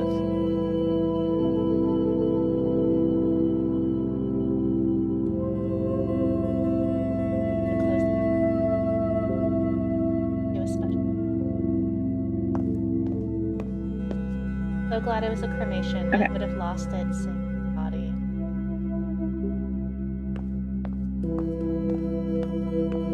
She was always so careful, wore her helmet, signaled, used the bike lanes.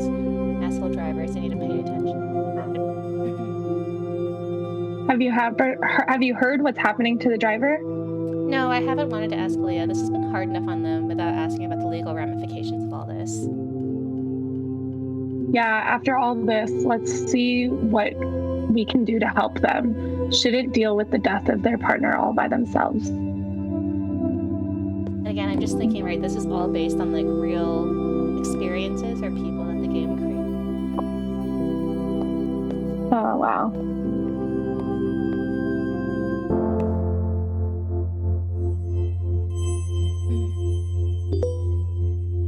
There's that email notification, Angry Ostrich. It's coming from here.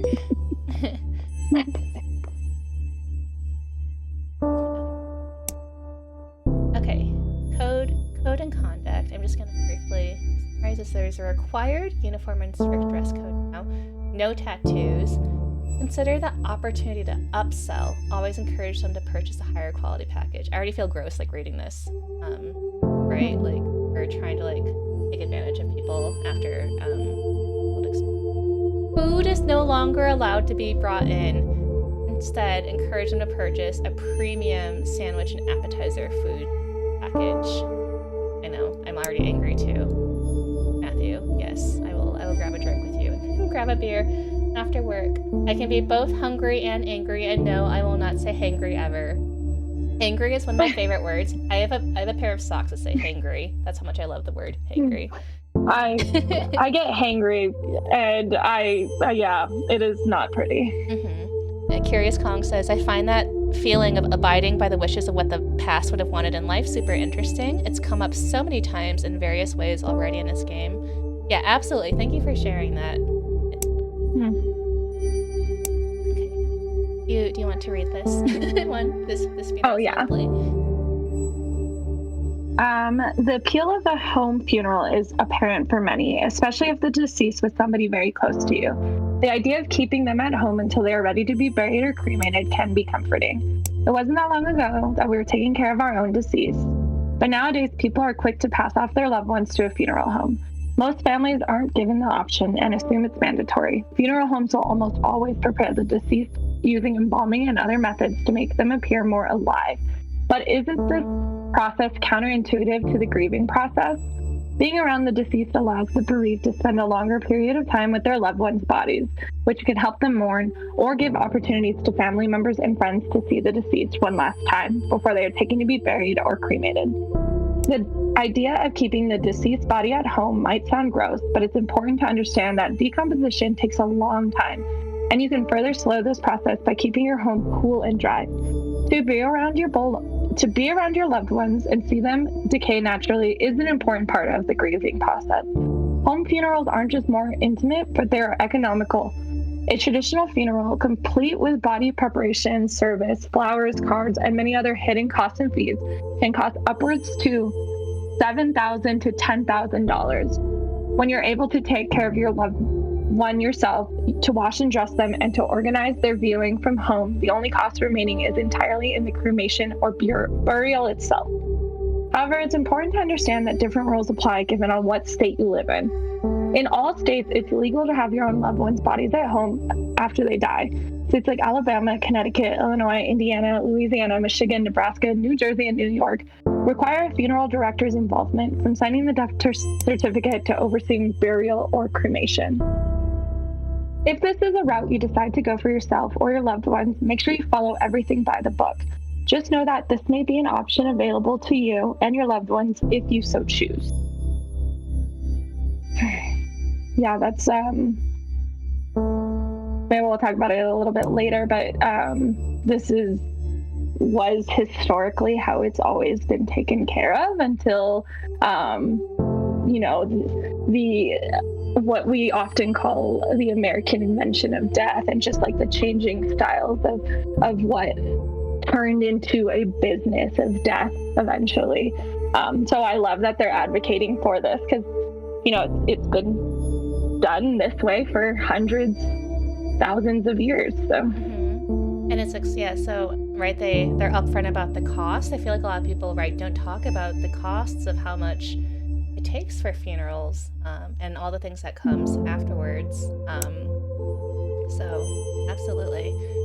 Okay, I'm gonna go really quickly. I'm already every time I see Chad's name, I get angry. He's calling me Charlotte. My name's Charlotte. So Chad, don't be a Chad. Yeah, don't be a Chad. Green funerals are not cost effective. We don't wish to lose potential customers, so try your hardest to convince families requesting green burials to instead choose a traditional burial package instead. agree. We don't perform because they're not cost effective, not because we don't, we care about people, right? Like I feel like the human element is like totally lost because of this takeover. This one, I love Jen. Jen love. Video of gorilla walking on its hind legs. Okay, this is kind of nice. I feel like the game creators are probably like, okay, it's getting a little bit heavy. Let's just like put something funny in there. And yeah, Jen is probably like, they're having Skype conversations and they're probably talking about this outside of email. Right, So exactly. maybe she's like, hey, let me just send this over to my friend to make her day. Okay, latest contract acquisition, the city, Charlotte. We've received a contract with the city to dispose of any unclaimed bodies. This is an important revenue stream for us, as I'm sure I don't need to explain to you. Cremation is preferred here. It is the more cost efficient of the two options. The first unclaimed body we'll be handling belongs to a middle-aged man, possibly homeless, whose body has yet to be claimed. No special preparations are needed for this cadaver aside from cremation. I feel like there's like two things I'm thinking of here. First, again, is just the whole like, what a change from when we were working with Amy at Rose and Daughters to now at Hillside Heritage, right? Just the way that we're talking about death now and about families and bodies. Like, I just feel like we're treating them as less than human now. Like, I just get this total shift in how we're talking about death. Like, death is absolutely a business. Death is no longer like human, which makes me feel like very uncomfortable. And then the second thing is, I think it's really interesting that they're talking about about bodies, especially with homeless folks in the city, which I guess I never thought about, but probably is a very real consideration in a lot of big cities when people pass away. Maybe there's no one there to claim the body. So that's what I thought about right away. Yeah, and it's such business talk, and like you just said, they take the human element completely out of it by calling it a body rather than, person or anything of that sort. So obvious shift. Mm-hmm. Death is the only guarantee in life. It's definitely something to be comfortable with talking about it. Yeah, so I'm glad that we're playing this very death positive game. Mitz, welcome in. Really appreciate how this game is getting us to think more about death and what it means for lots of people.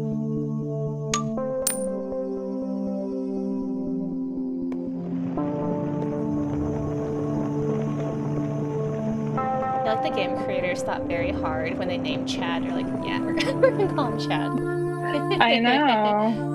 I mean, has this been a meme for that long? I have no idea, but I feel like is it like the Ultra Chad or Giga Chad? I feel like Giga Chad came later, but I feel like Chad's been around for a long time. Or at least Scumbag Steve too. Like Steve could have also maybe been named. No offense to anyone named Steve in the chat or Chad. You're a very good person. Or Chad. Yeah. I mean, I have friends who are named Karen, and I also feel for them.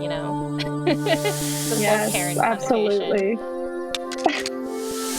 Oh, to be named Karen in this day and age, or Chad. It's got to be difficult. Yeah. Okay, we'll take this to the thriller. I am friends with a very wonderful Chad. I'm glad. Late 2010s for the Chad memes, I think. Okay. Oh, okay. So this is very different for a lot of reasons, right? He said no more food unless people buy it, but also, right, we're dealing with it was unclear. It was a home. The only one.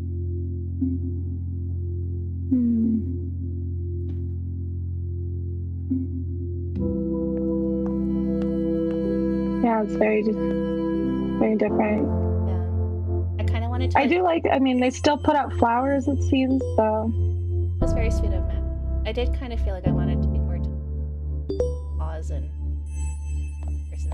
Got to know. Okay, Kevtaku, thank you for this fun fact. Most people believe you have to drink about 2 liters of water a day, but the truth is that much of the fluid you get from food, you eat too, and it counts. Thank you. Oh, Silver, this game is making you tear up. Oh. Okay, Chad. We are... Oh my goodness. So it looks like we're about to maybe be overworked, so now we have a contract with the hospital. So we have all the cadavers, like over 100,000 patients.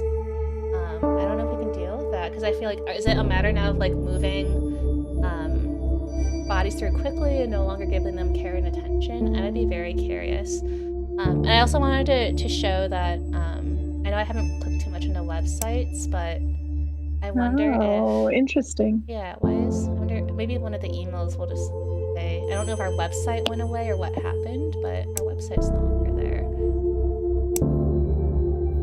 Matthew is done. Wish we could have met Matthew in person. Matthew is putting in. Okay. Oh man. I'll read this one. Water, water everywhere, not a drop to drink. Water cremation. Never heard of water cremation. You can call it a few different things like flameless cremation, or perhaps more commonly resomation. It's a technical name, but is actually alkaline hydrolysis. Whatever you want to call it, it's here, and it's an environmentally friendly alternative to traditional cremation. But for the sake of this newsletter, let's call it water cremation. We all know that traditional cremation and burials take a huge toll on the environment, the high energy consumption that adds to the greenhouse gas effect being one of the chief amongst them, and water cremation is an alternative method available for the eco-conscious amongst them. How does it work? It's basically a water-based chemical process that uses really strong alkaline water heated up very high, about 350 degrees Fahrenheit. Basically works like a sped-up version of natural decomposition. The excess water gets put through the same water treatment process as any sewage water at a factory, and alkaline hydrolysis uses significantly less energy than a cremation processing. Neat, huh? It's been around for a bit, and some places became legal around the end of the first decade of the aughts. Not a bad alternative for those who don't want their death to have any greater impact on the environment than necessary. Have you heard of this before, Cass? Actually, I've never heard of that. That is fascinating. Yeah. Very fascinating. Yeah. And again, it's an eco-conscious option, like an end-of-life option. So I'm really impressed by all the research that the game developers did for this game. And I can also see the, like the death positive and the other influence by Caitlin Doe. Yeah, and I have her book, The Smoke Gets in Your Eyes, and it's like stories from the crematory, essentially. And I've like read a few chapters. I wonder if like she touches on these things. I have to finish the book apparently, but I have a feeling she probably does touch on this, and I bet there's a lot of correlation between those. I'd be curious to read that book too. I think it's okay if you don't read this email out loud. I was trying to slowly scroll instead of people read while we were chatting, but I like how this person is now death positive too, but I really like that we have Jen in our life, and just right, it's so funny, like we're playing this game and I'm just very attached to Jen. Like she is like that one, like again, very human, like comfort. We have our coworkers, we have horrible Chad, but then we have Jen who's always there and still shares like fun facts, and really appreciate them. Yeah, it makes me sad they don't live close to each other. Okay, so a long email chain. Sophie Dimka writes he wants a home funeral. Regarding the last time we spoke, my daughters and I would still prefer to host a home funeral ourselves and keep my wife here until she's ready to be buried. I just want to make sure she's taken care of. Her heart attack was so sudden. I don't know what to do. I just want to make sure she has a proper set. So is a home funeral, is that most of what you studied or learned? Like, was that the most popular way before? Right? Yes, absolutely, especially in the Comstock, yeah. But it was pretty common in the Victorian era, and it wasn't until late into the Victorian era that you see funeral parlors start popping up. Chad, sorry, I just had to pause and I just looked at his face and no, no, Chad. I understand your desire to keep your wife at home. The best way to honor your wife is through a traditional funeral package. Instead, I know this makes me feel gross. Letting us take care of the food with a prepared food service will ensure you don't have a single thing to worry about on this way. You and your daughters are going through a hard time right now. Let us make this difficult time a little easier for you. And so I'm interested in reading this because I'm thinking on the one hand, it comes across as being very polite and I care about you and your family, but knowing the behind the scenes where he just wants people's money, it's very gross. It gives me so much anxiety too to read that. Like, when you're shopping for a car and you kind of are like, I don't want to be stuck with something I don't want. Yeah. Like you get that same icky feeling from this, but it's so much worse. Right. I mean, well, it's also you're telling people what you think is going to be better for them. I mean, it's already super stressful, and maybe he's like praying, like maybe they don't know a lot about funerals, so I'm just going to like kind of like scare them into taking this option. It's like, oh, this is what if she would have wanted. If you don't do this, it's going to be like not great. So, okay, so Mr. Grant will take the traditional funeral package. Ah, Charlotte. I see you are not able to convince the Dimka family to take a standard funeral. I had to contact them myself in order to not lose the sale. Read the enclosed emails for a lesson on how to properly upsell potential customers. I don't want to see that we lost anyone because of refusal to upsell. That is part of your job. But this is so bad. I know. Yeah. Ew. I know. In chat, the undertone is so predatory. Yeah, absolutely. I hope everyone in chat think about the emails that you get. Critical eyes are important.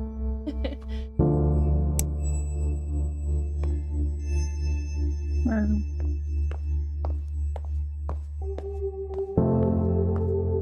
I'm curious to see where the end of this game to take us. Like, do you think we're going to leave, or do you think we'll stay here? I'm curious. I don't know. I mean, it sounds like her first career move, yeah. so I would imagine it's probably really hard and difficult. And she was really excited about this position it seemed like in that first email. But gosh, I mean, it's such a stark difference to what she signed up for, what she initially thought who she was going to be working for. Right. Well, it's like, she had probably such a, her coworkers are wonderful. It was a really wonderful way to honor death. It seems like, right, she and her friends, they're all death positive, and now it's like this corporation takes over, and all of that is lost.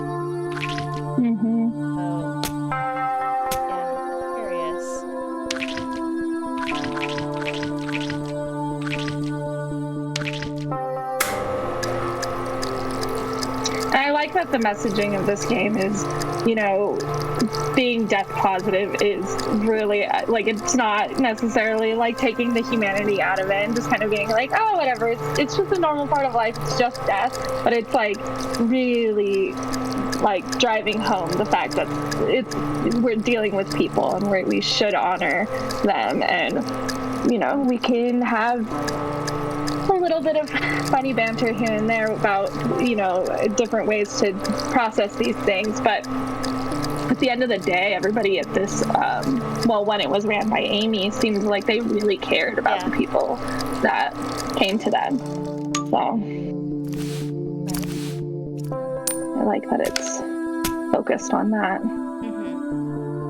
And Silver, thank you. All right, I'm learning a lot from today's stream. Absolutely. Thank you for being here. Mike. Okay, so yeah, Matthew is no longer here, so now we have someone named Mike who will take care of the rest. Makeup? No, I'm so sad. Did they buy the food package? They did. Oh, let's see how this goes. I'm starving. Why do these things always make me so hungry? You're always hungry. Can relate. It's so cold in here. I think they have the air conditioning on too high. Yeah, let's go for a walk later. It's really nice out. Would be good to stretch my legs. This feels so impersonal. She would have hated this. And this absolutely goes back to the comment we had in chat earlier, right? About what people would have wanted versus what's happening here. Yeah, but I don't know. They must have had their reasons. Oh, hey, what did you think of that trailer I sent you? Oh, yeah, I heard that show is so good. I saw that video of that one kid actor doing karaoke. Very real conversation. Mm-hmm. You think we did the right thing? I feel bad not doing what Mom asked for. I know, honey. But what that Chad guy said seemed right. We don't want to dishonor her memory by letting her rot. Oh gosh, I'm gonna cry. Oh, It's awful. yeah. Yeah, I just want Mom to know I loved her. Wish I hadn't yelled at her before. Oh. It's okay. She knew you loved her. Fights happen. Please don't be hard on yourself. Yeah, Wow. I'm gonna miss her. Me too.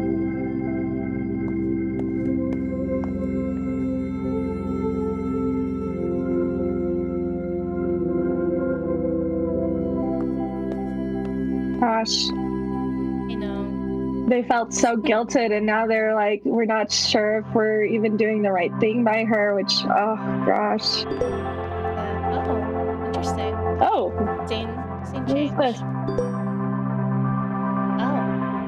Oh, Amy, Charlie dear, I'm so proud of you. I knew there was something special in you when I hired you for Rose and Daughters. If there's anything I do for you, please do not hesitate to ask. I'm always happy to help. I sorely miss you and Matthew's terrible sense of humor. I wonder if we moved on. I hope we did. I think she may have. Maybe? We did. Okay, this is Matthew. Do you want to read this? Hey, Charlie. When I first became a hearse driver, I was told that my most important job wasn't steering, it was sympathizing. I respectfully disagree. And thankfully, I concentrated on my driving skills since I'm now working as a, wait for it, bus driver. A school bus driver, Charlie. Can you believe that? I'm pretty sure I said the most important part of my job now wasn't steering. I'd be fired immediately. I didn't know how else to tell you. For some reason, I was worried you think less of me, but I don't know why. You've never been that judgmental kind. And besides, corpses are way easier to deal with than children. Screaming children, might I add. I actually love it. These kids can be pretty cute, but don't tell Amy that I told you that. She's always harping on me for not having any kids and for being all cynical about them. Congrats on your new business, Charlie. I'm proud of you. I'll swing by your new place one day and show you my new wheels. Maybe we can grab a bite to eat. Oh, Yeah. well, that's relieving.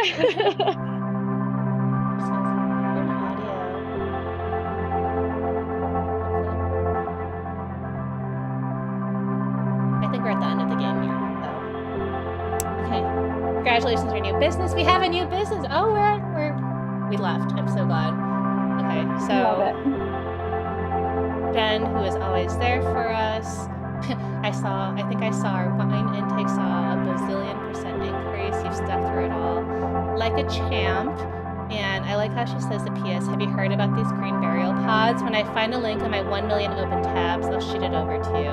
Always thinking of us. Oh. Love Jen. I love it. Yeah. Eileen Hansen. Dear Charlie, today's a day already, isn't it? I can't believe how quickly this has come up. Thank you for your understanding of your work. You've made today easier already. See you at 1. I'm not sure who Eileen is. Okay, so. Oh, so when she had that business thing, when it was like, oh, register your business, she was already thinking about it. You made that? Yeah, that must be it. Okay, yeah. That must be it, right? Okay, I'm glad. So, go Charlie. Yeah, I like that. This is really interesting. A natural burial park. I've never heard of one before. That's really interesting. I also like that the prices are cheaper. Infants are buried at no charge, and it just seems like, yeah, of course, she really cares about everyone who comes to her. So. Yeah, I love that the prices are transparent. I think I read on the Order of the Good Death a couple of years ago that they were working towards like mandating that prices be as transparent and available to customers or grieving family members. I think it's to avoid the predatory practices that can often happen. Don't be a Chad. I think that's our takeaway from this game. Yeah, I feel like we're coming to the end of the game. Oh wow! This hurts. I thought it'd be easier, but it's not. It hurts so much, but thank you for helping me give her the funeral she always wanted. Anyway, I think we're ready to get started now. Oh. Okay, that's that's the end of the game.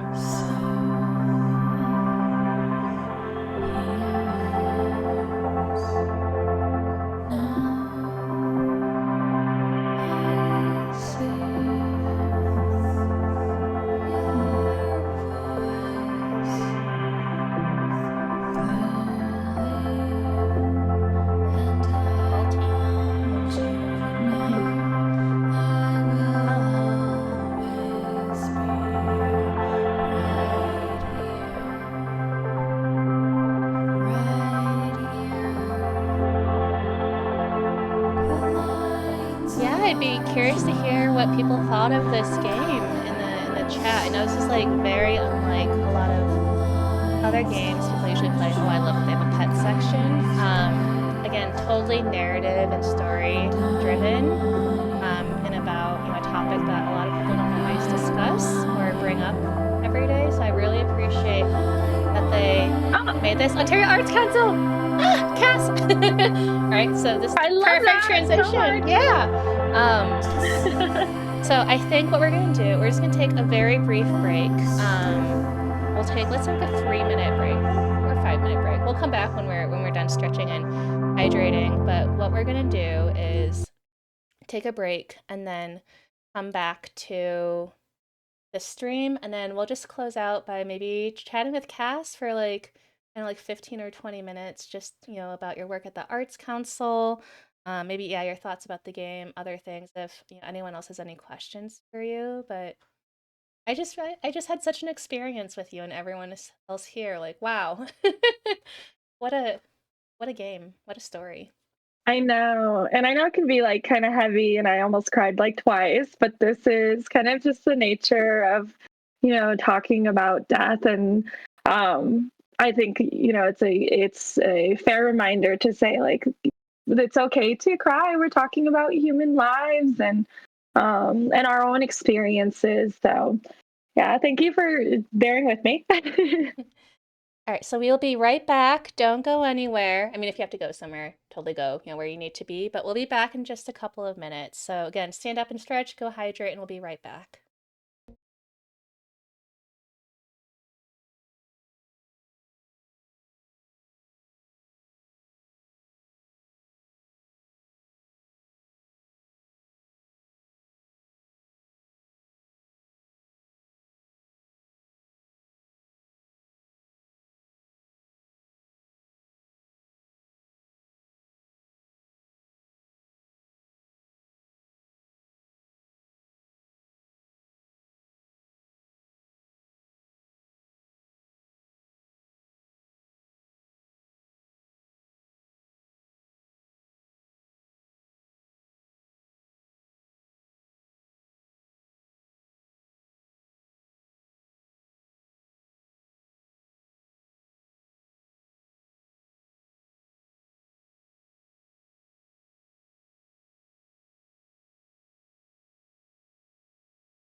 Hi everyone, welcome back from break. I hope you all got to hydrate or stand up and stretch.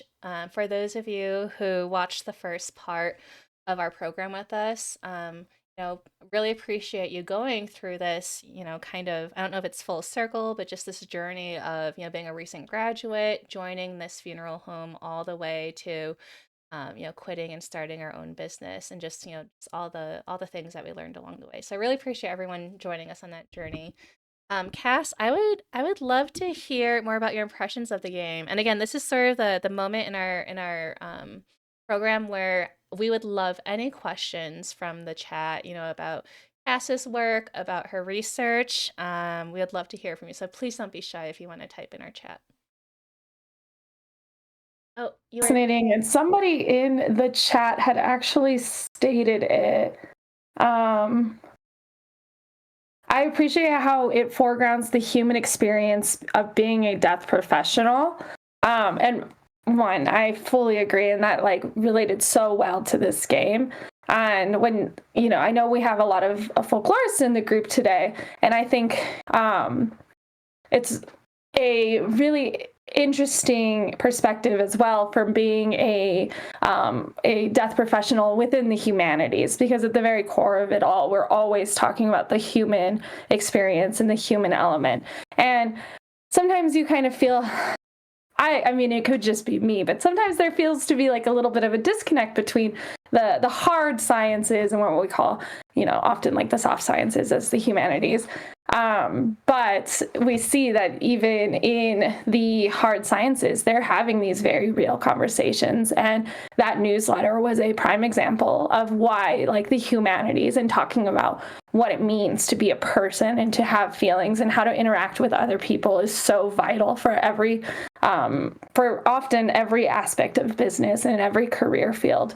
But it's just obviously so much more apparent in this field of work because of, we can see what happens when we turn cold, or we stop thinking about what it means to think about the deceased as actual human beings. And like you even said, when we were preparing a body and we had no real backstory or anything, it was kind of weird and bizarre. And I would think that, that might be difficult for, I obviously am not a mortician and don't work within a funerary field like that, but I would assume that it could be either way. It might be a form of coping to kind of shut it off and not want to know all the human elements. But then we have people like Amy and Charlie who are doing it for the people and making sure that the deceased are honored and that those that are mourning are feeling like they're being taken care of and their loved ones are being taken care of as well. So I really enjoyed it. It was very moving, and I love that the Arts Council of Ontario supported this, and it's just a prime example of like how, like arts, sciences, and humanities and tech can just come together for just such a beautiful experience. I 100% agree with you there. I feel like I don't know if it's just me. I don't know if it's because I'm friends with folklorists or people who study this kind of thing. Maybe if there's experts in the chat, they can let us know. I just feel like in the last few years, maybe over like in the last decade, it's just been more and more like it's more like we're encouraged. I don't know if appropriate, so or maybe it's more appropriate to talk about death, or we should be encouraged to speak about these things openly. You're right. So, we're less anxious. So we have more, so everything's more accessible and transparent, especially when it comes to cost, but also what our options are, after, for end of life care and all of that. But even when I was in graduate school, I had friends who were studying dark tourism, and I had one friend who did her dissertation field work in India. I remember she mentioned how difficult it was to be surrounded by like the smell of like smoke and burning bodies, because what she studied was tourists who come to watch the tradition of putting the bodies on the boats and sending them down the river after they're lit a flame. So that always Mhm. stood out to me. And again, now I have friends who study, I guess death lore is is what you call it, and it's really interesting to me. I don't know if you've seen sort of a shift over time, Cass, like in your own line of work, or yeah, I'd be curious to get your thoughts. Yeah. Do you know what a historiography is? Why don't you remind us? Okay, so historiography is essentially like I study death history, and so I did a historiography on the study of death. And so you look at what other researchers and what other historians, anthropologists, folklorists have done within academia and what they've produced over a specific time period. Usually, it's in well, I did from like the 70s until now. And so you research how historians or academics have studied this topic over time. So it's almost like a study of the study of death. And through this, one, you don't really find it pre 1970s Okay. because the idea of like death studies didn't really pop up until then. And it's very similar to like women's studies and to queer and indigenous studies, and even in all these things that we kind of identify as historians of humanities, fields of study. They're oftentimes newer concepts, and it's just a lens of how you study history. And what I've learned, gosh, I wish I had the name of the book in front of me. I actually probably can find it, but it's called the American Way of Death, and it studies.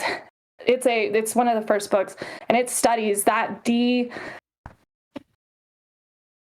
like the desensitizing of death and how it's become like you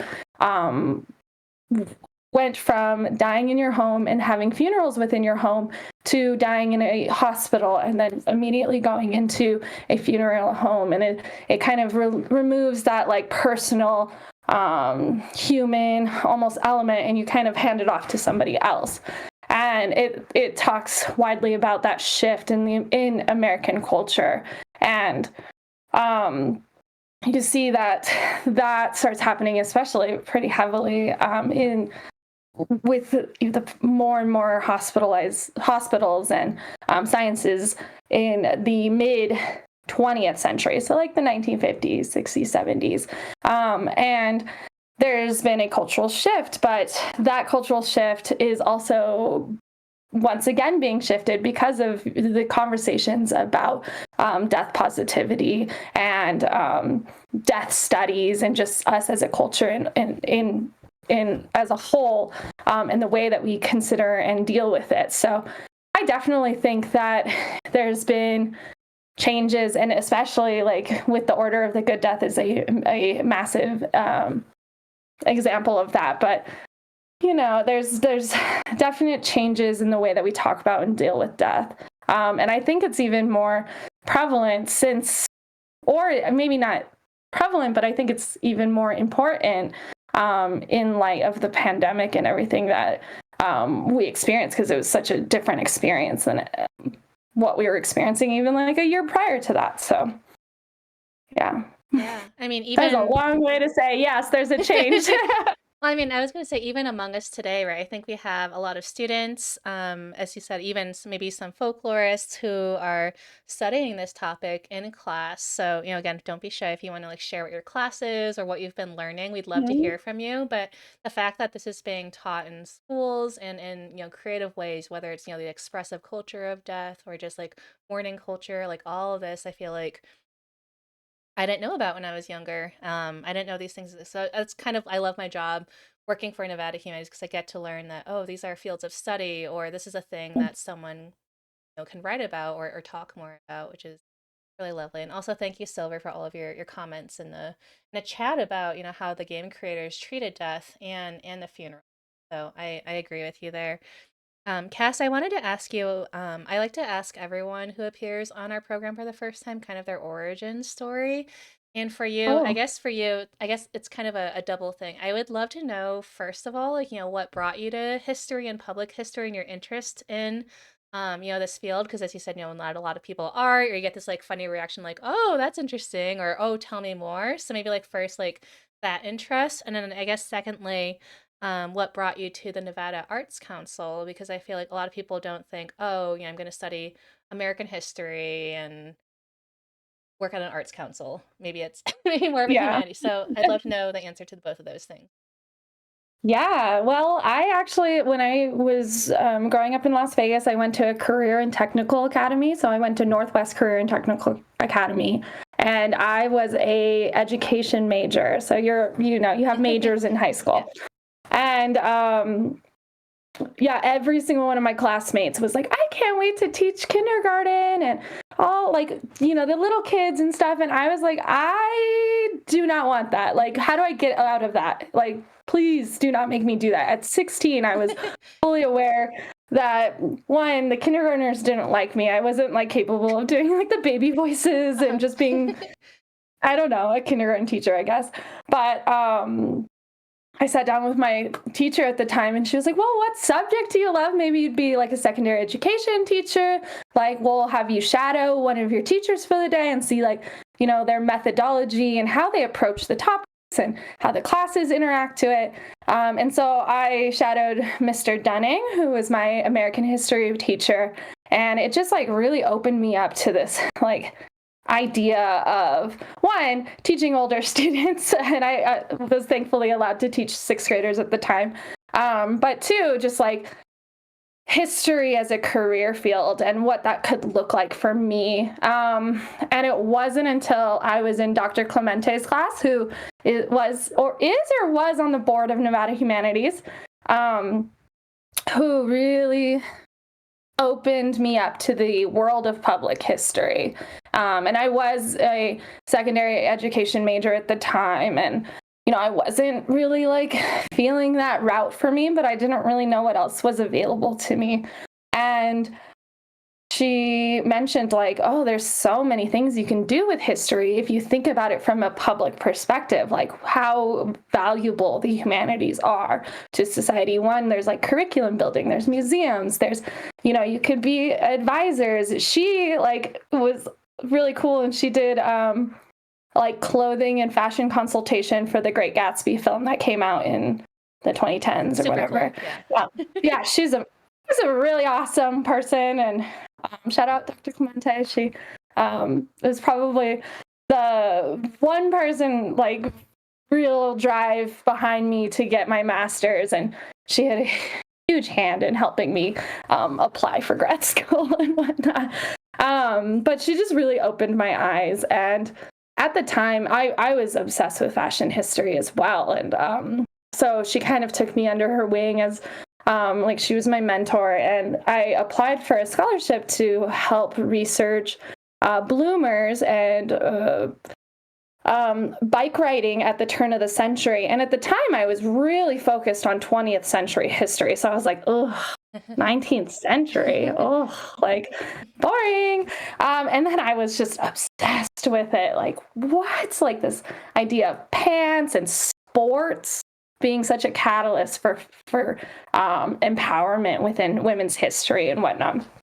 And so that just kind of really drove me to kind of think about history in a different aspect, and one, study a different century altogether. But yeah, I was really fascinated through her. I was really fascinated about like Little Black Death or Little Black Dresses and like mourning culture and the material culture of death and fashion. And yeah, so I went to UNR and just went down a rabbit hole of spiritualism. Dr. Elizabeth Raymond, who was also a past board member of Nevada Humanities, was my advisor, and she predominantly focuses on women's history, but her and Ronald James, the state historic preservation officer, they did a compiled book, essentially, of essays on women of the Comstock. And she suggested, I wasn't really sure where I was going to land on my research topic. I knew I wanted to do something Nevada focused because I was so influenced by Dr. Clemente to focus on public history. And I was like, well, I'm going to UNR. I went to UNLV. I really envisioned myself staying here. Like, I need to study Nevada. And she handed me that book and was like, well, maybe something here is going to interest you. And I had taken Dr. Nelson's class at UNLV on popular culture of the 19th century. And there was like a week we talked about popular religions of the 19th century, and spiritualism came up during then. And I just remember being like, what? Like Ouija boards and seances, and like this is I didn't even think about like the origin of that, and how, like, I just always thought it was, something you could go to Walmart and buy off the shelf or something. Like, how did that actually come about? And in Comstock Women, there's an entire chapter.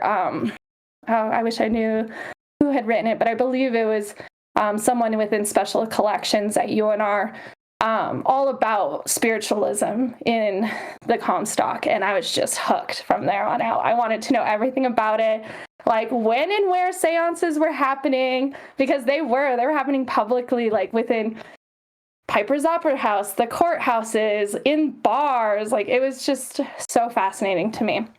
And then, at the Nevada Arts Council, I graduated with my master's. And because I was a public historian, I was always looking at the public sector into, nonprofits or state or local government. And I explored many different ideas, and our executive director was looking for public initiative specialists, and I have a background with art, and I was an art teacher while I was working on my bachelor's at UNLV, and I have recently gotten into digital art and doing it for my public history project called the Reno Food Project, shout out. And I don't know, I just kind of like have always had this skill with storytelling and social media, through like visually, and also through writing. Obviously, I'm a historian. And so it kind of just fit really well with the Nevada Arts Council. We have so much happening with all of our different program areas all across the state, so many different backgrounds and people.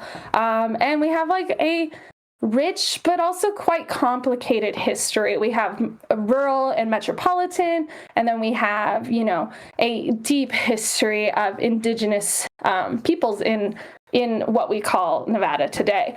But so Tony, our executive director, was like, it's fantastic. You have a background in education. You have a background in storytelling, art.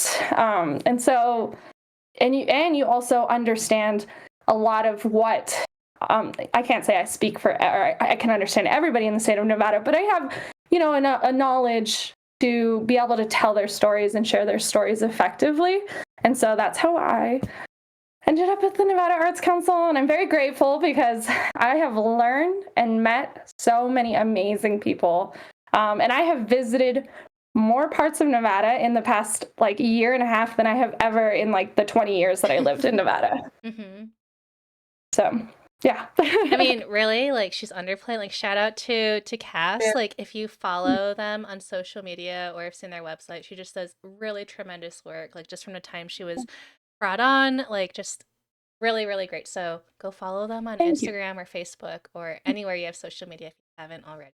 Because now you know who like works behind the scenes to kind of bring you those like posts and share those stories, but also you should know about your local arts company if possible, in addition to your humanity. Absolutely.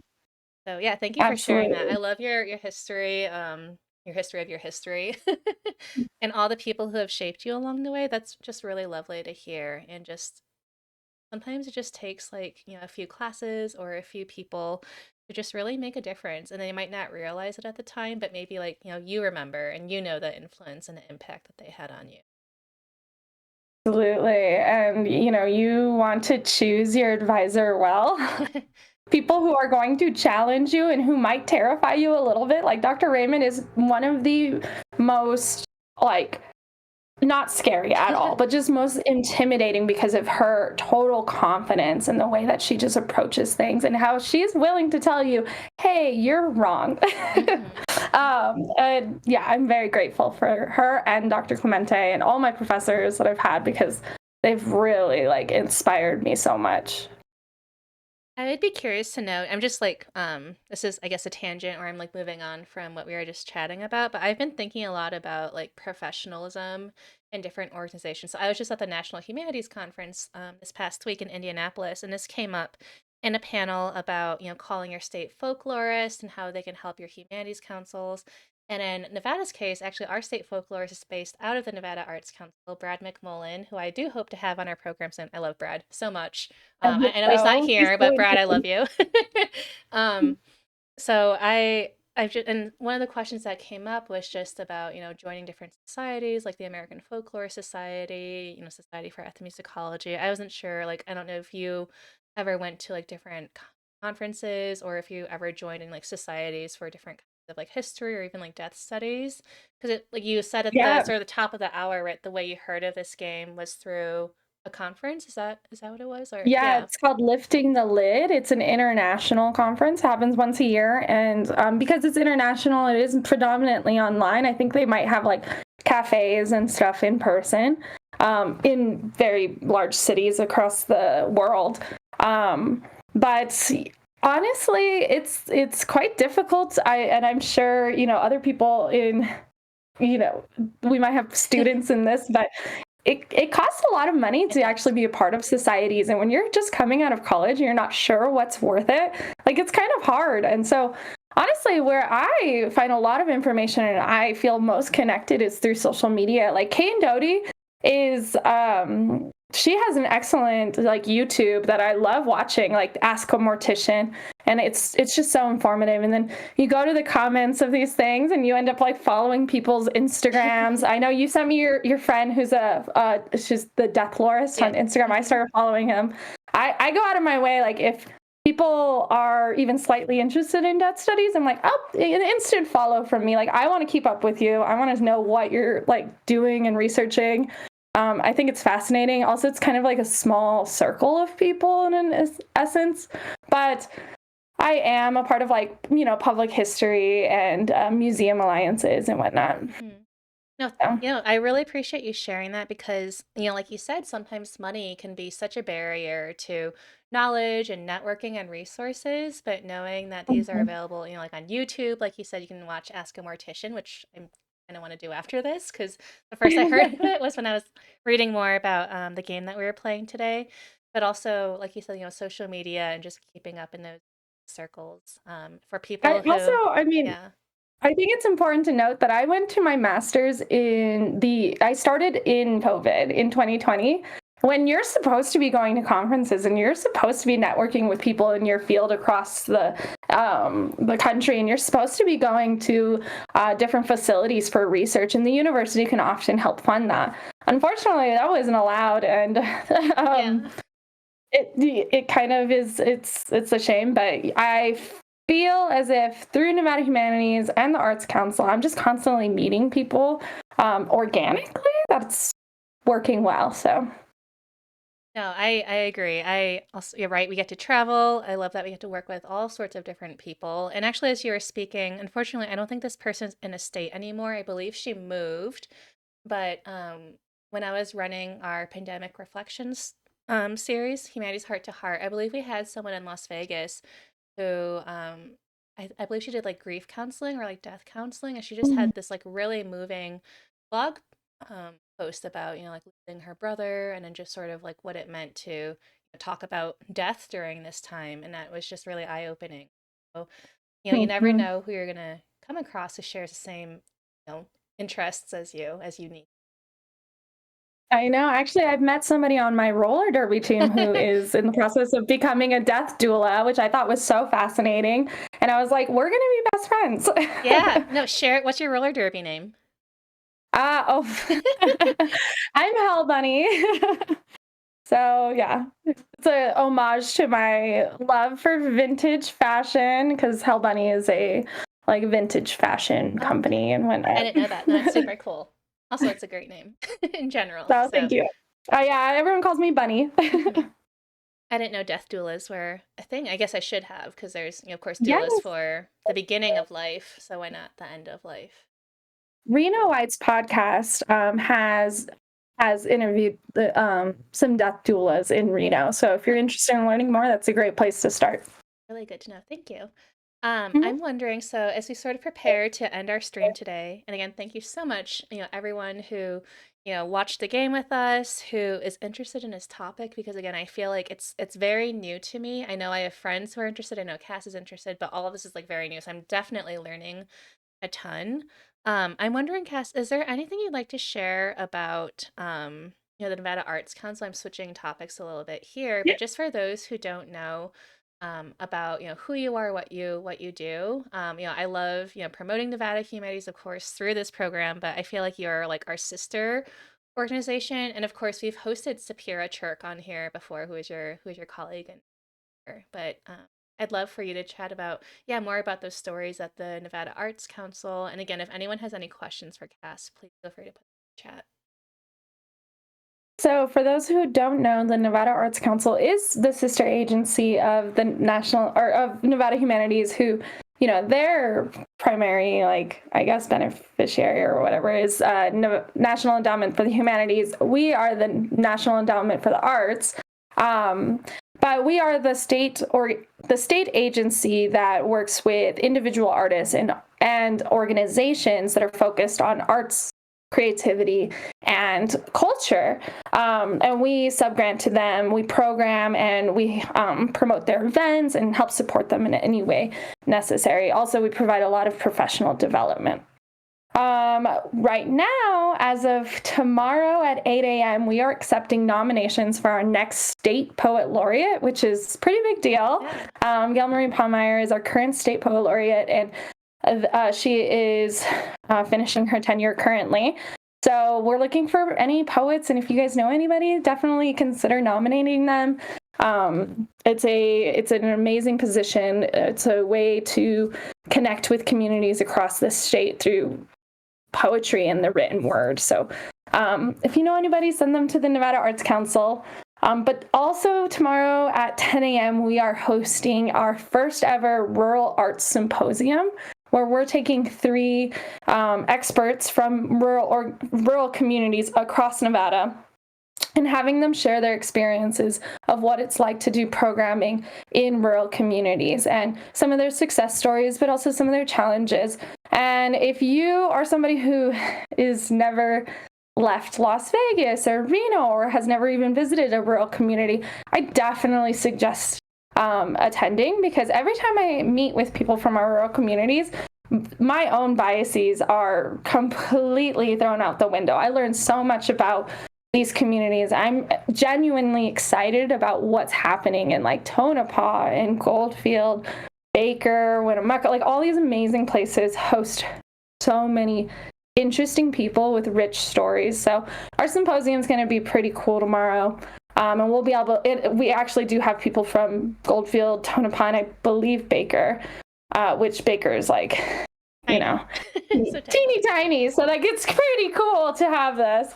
And then if you are an artist, we are hosting a professional development. We have many professional developments on our YouTube page, like things such as how to write an artist statement if you're ever applying for open calls. These are things, or grants. These are things that are hugely valuable. I also find that they're valuable if you work in the humanities in general, because writing about yourself and advocating about yourself is really difficult. And this is a free video that you can watch on our YouTube that can help you get through those steps with tips from an actual professor. And there's so many other professional developments that we have going on. But this month we'll have one that is how to apply for a call for qualifications or a call for proposal, and what that even means. What these City of Reno and what the Clark County Public Arts, what they're actually looking for from you. So if you're an artist, it's actually like a really valuable workshop, because you'll be able to hear from the people who are actually putting these out and kind of what they expect to see from you. So yeah, the Arts Council, we kind of do a lot of things, but I always think the professional development's the one thing I get the most excited for, besides meeting and telling the stories of actual people, because I get to meet some pretty awesome people that way, and I love that. I love that you love that. I just feel your enthusiasm, it's so genuinely like just like you just really love Nevada and the people of Nevada and stories and all they have to share with us. Cass, I was just thinking, I know like I feel like we didn't get to talk a ton about like I would have loved to have heard more about like mourning culture and Comstock. So I think we have to have you on another time in the future if you're open to joining us. I really had so much fun and I hope you did too. We'll Yeah. have to find a game that fits this. But Hmm. um just sort of in preparation for upcoming streams to be excited about. I believe we're going to be working with we're going to be hosting one of your professors in an upcoming stream. So Sarah Kais from UNR, who is a historian. Let me just look this up. We are going to stream with her. This is like way in the future. So get this on your calendars. All the way in December. It might be our last stream of the year, but on December 19th at 12 p.m. Pacific, we are going to be playing part of the remake of the Oregon Trail with her. Yes, I knew And it. yeah, this is going to be really exciting because she just came out with a new book that's sort of a revisionist history of that time. I think it focuses more about like burial and sort of like how folks dealt with the indigenous people that they came across, which probably wasn't the best. And I think we're going to learn more about that in the context of this game that so many of us are familiar with. And again, historian, really amazing person. You knew her during your time at UNR, so super excited. Um, and yes, Asher says he's just noticing now the gold spiders on on Yeah. your shirt. So, right, this is I've just had such a wonderful time. So thank you again, Cass. Like what a lovely way to spend Halloween, to spend Nevada Day. I don't even know if we're gonna get any trick-or-treaters today. I think it's like snowing where I am, so I don't know if they're gonna come out, but if they do, I hope we have some candy ready. I was joking with my boyfriend that if we don't have candy, we might be those horrible people who either like don't open a door or we'll give out like here's like a packet of ramen. Here's like a tea bag because I don't have any candy and I feel so sorry. Oh my gosh, that's actually like pretty hilarious, and I feel like it would be better. But it's we're in the same boat as you. I think we never get trick or treaters, and it's pretty cold here as well. But at least like the culture of like actually tricking people has kind of gone out of way. So I Yes. guess we're a little bit in the clear. Mm-hmm. Well, thank you. And do you have any last thoughts, I guess, or comments you want to share with people before we say goodbye today? uh, well, if you're interested in the history of Halloween, I just picked up a really cool book. It's called Death Makes a Holiday, and I've just been, I guess, educating myself today on why we celebrate Halloween a little bit more. And if you're interested in this topic today, then yeah, that's maybe a good one to pick up. But happy Halloween and happy Nevada Day. Yeah. Happy And thanks for Halloween hanging and out happy with us. Nevada Day to everyone. Thank you to Cass's family who showed up and supported you. Always love that. And thank you to Dr. Sheila Bach and all of your students and anyone else who came to our stream today. Absolutely appreciate you. We hope to see you next time. Cass, let's stay in touch. And I mean, I know we're going to stay in touch because I always love working with you, but I would love to stream with you again. Yeah, I'm so down. Cool. Okay, It's bye, been fun.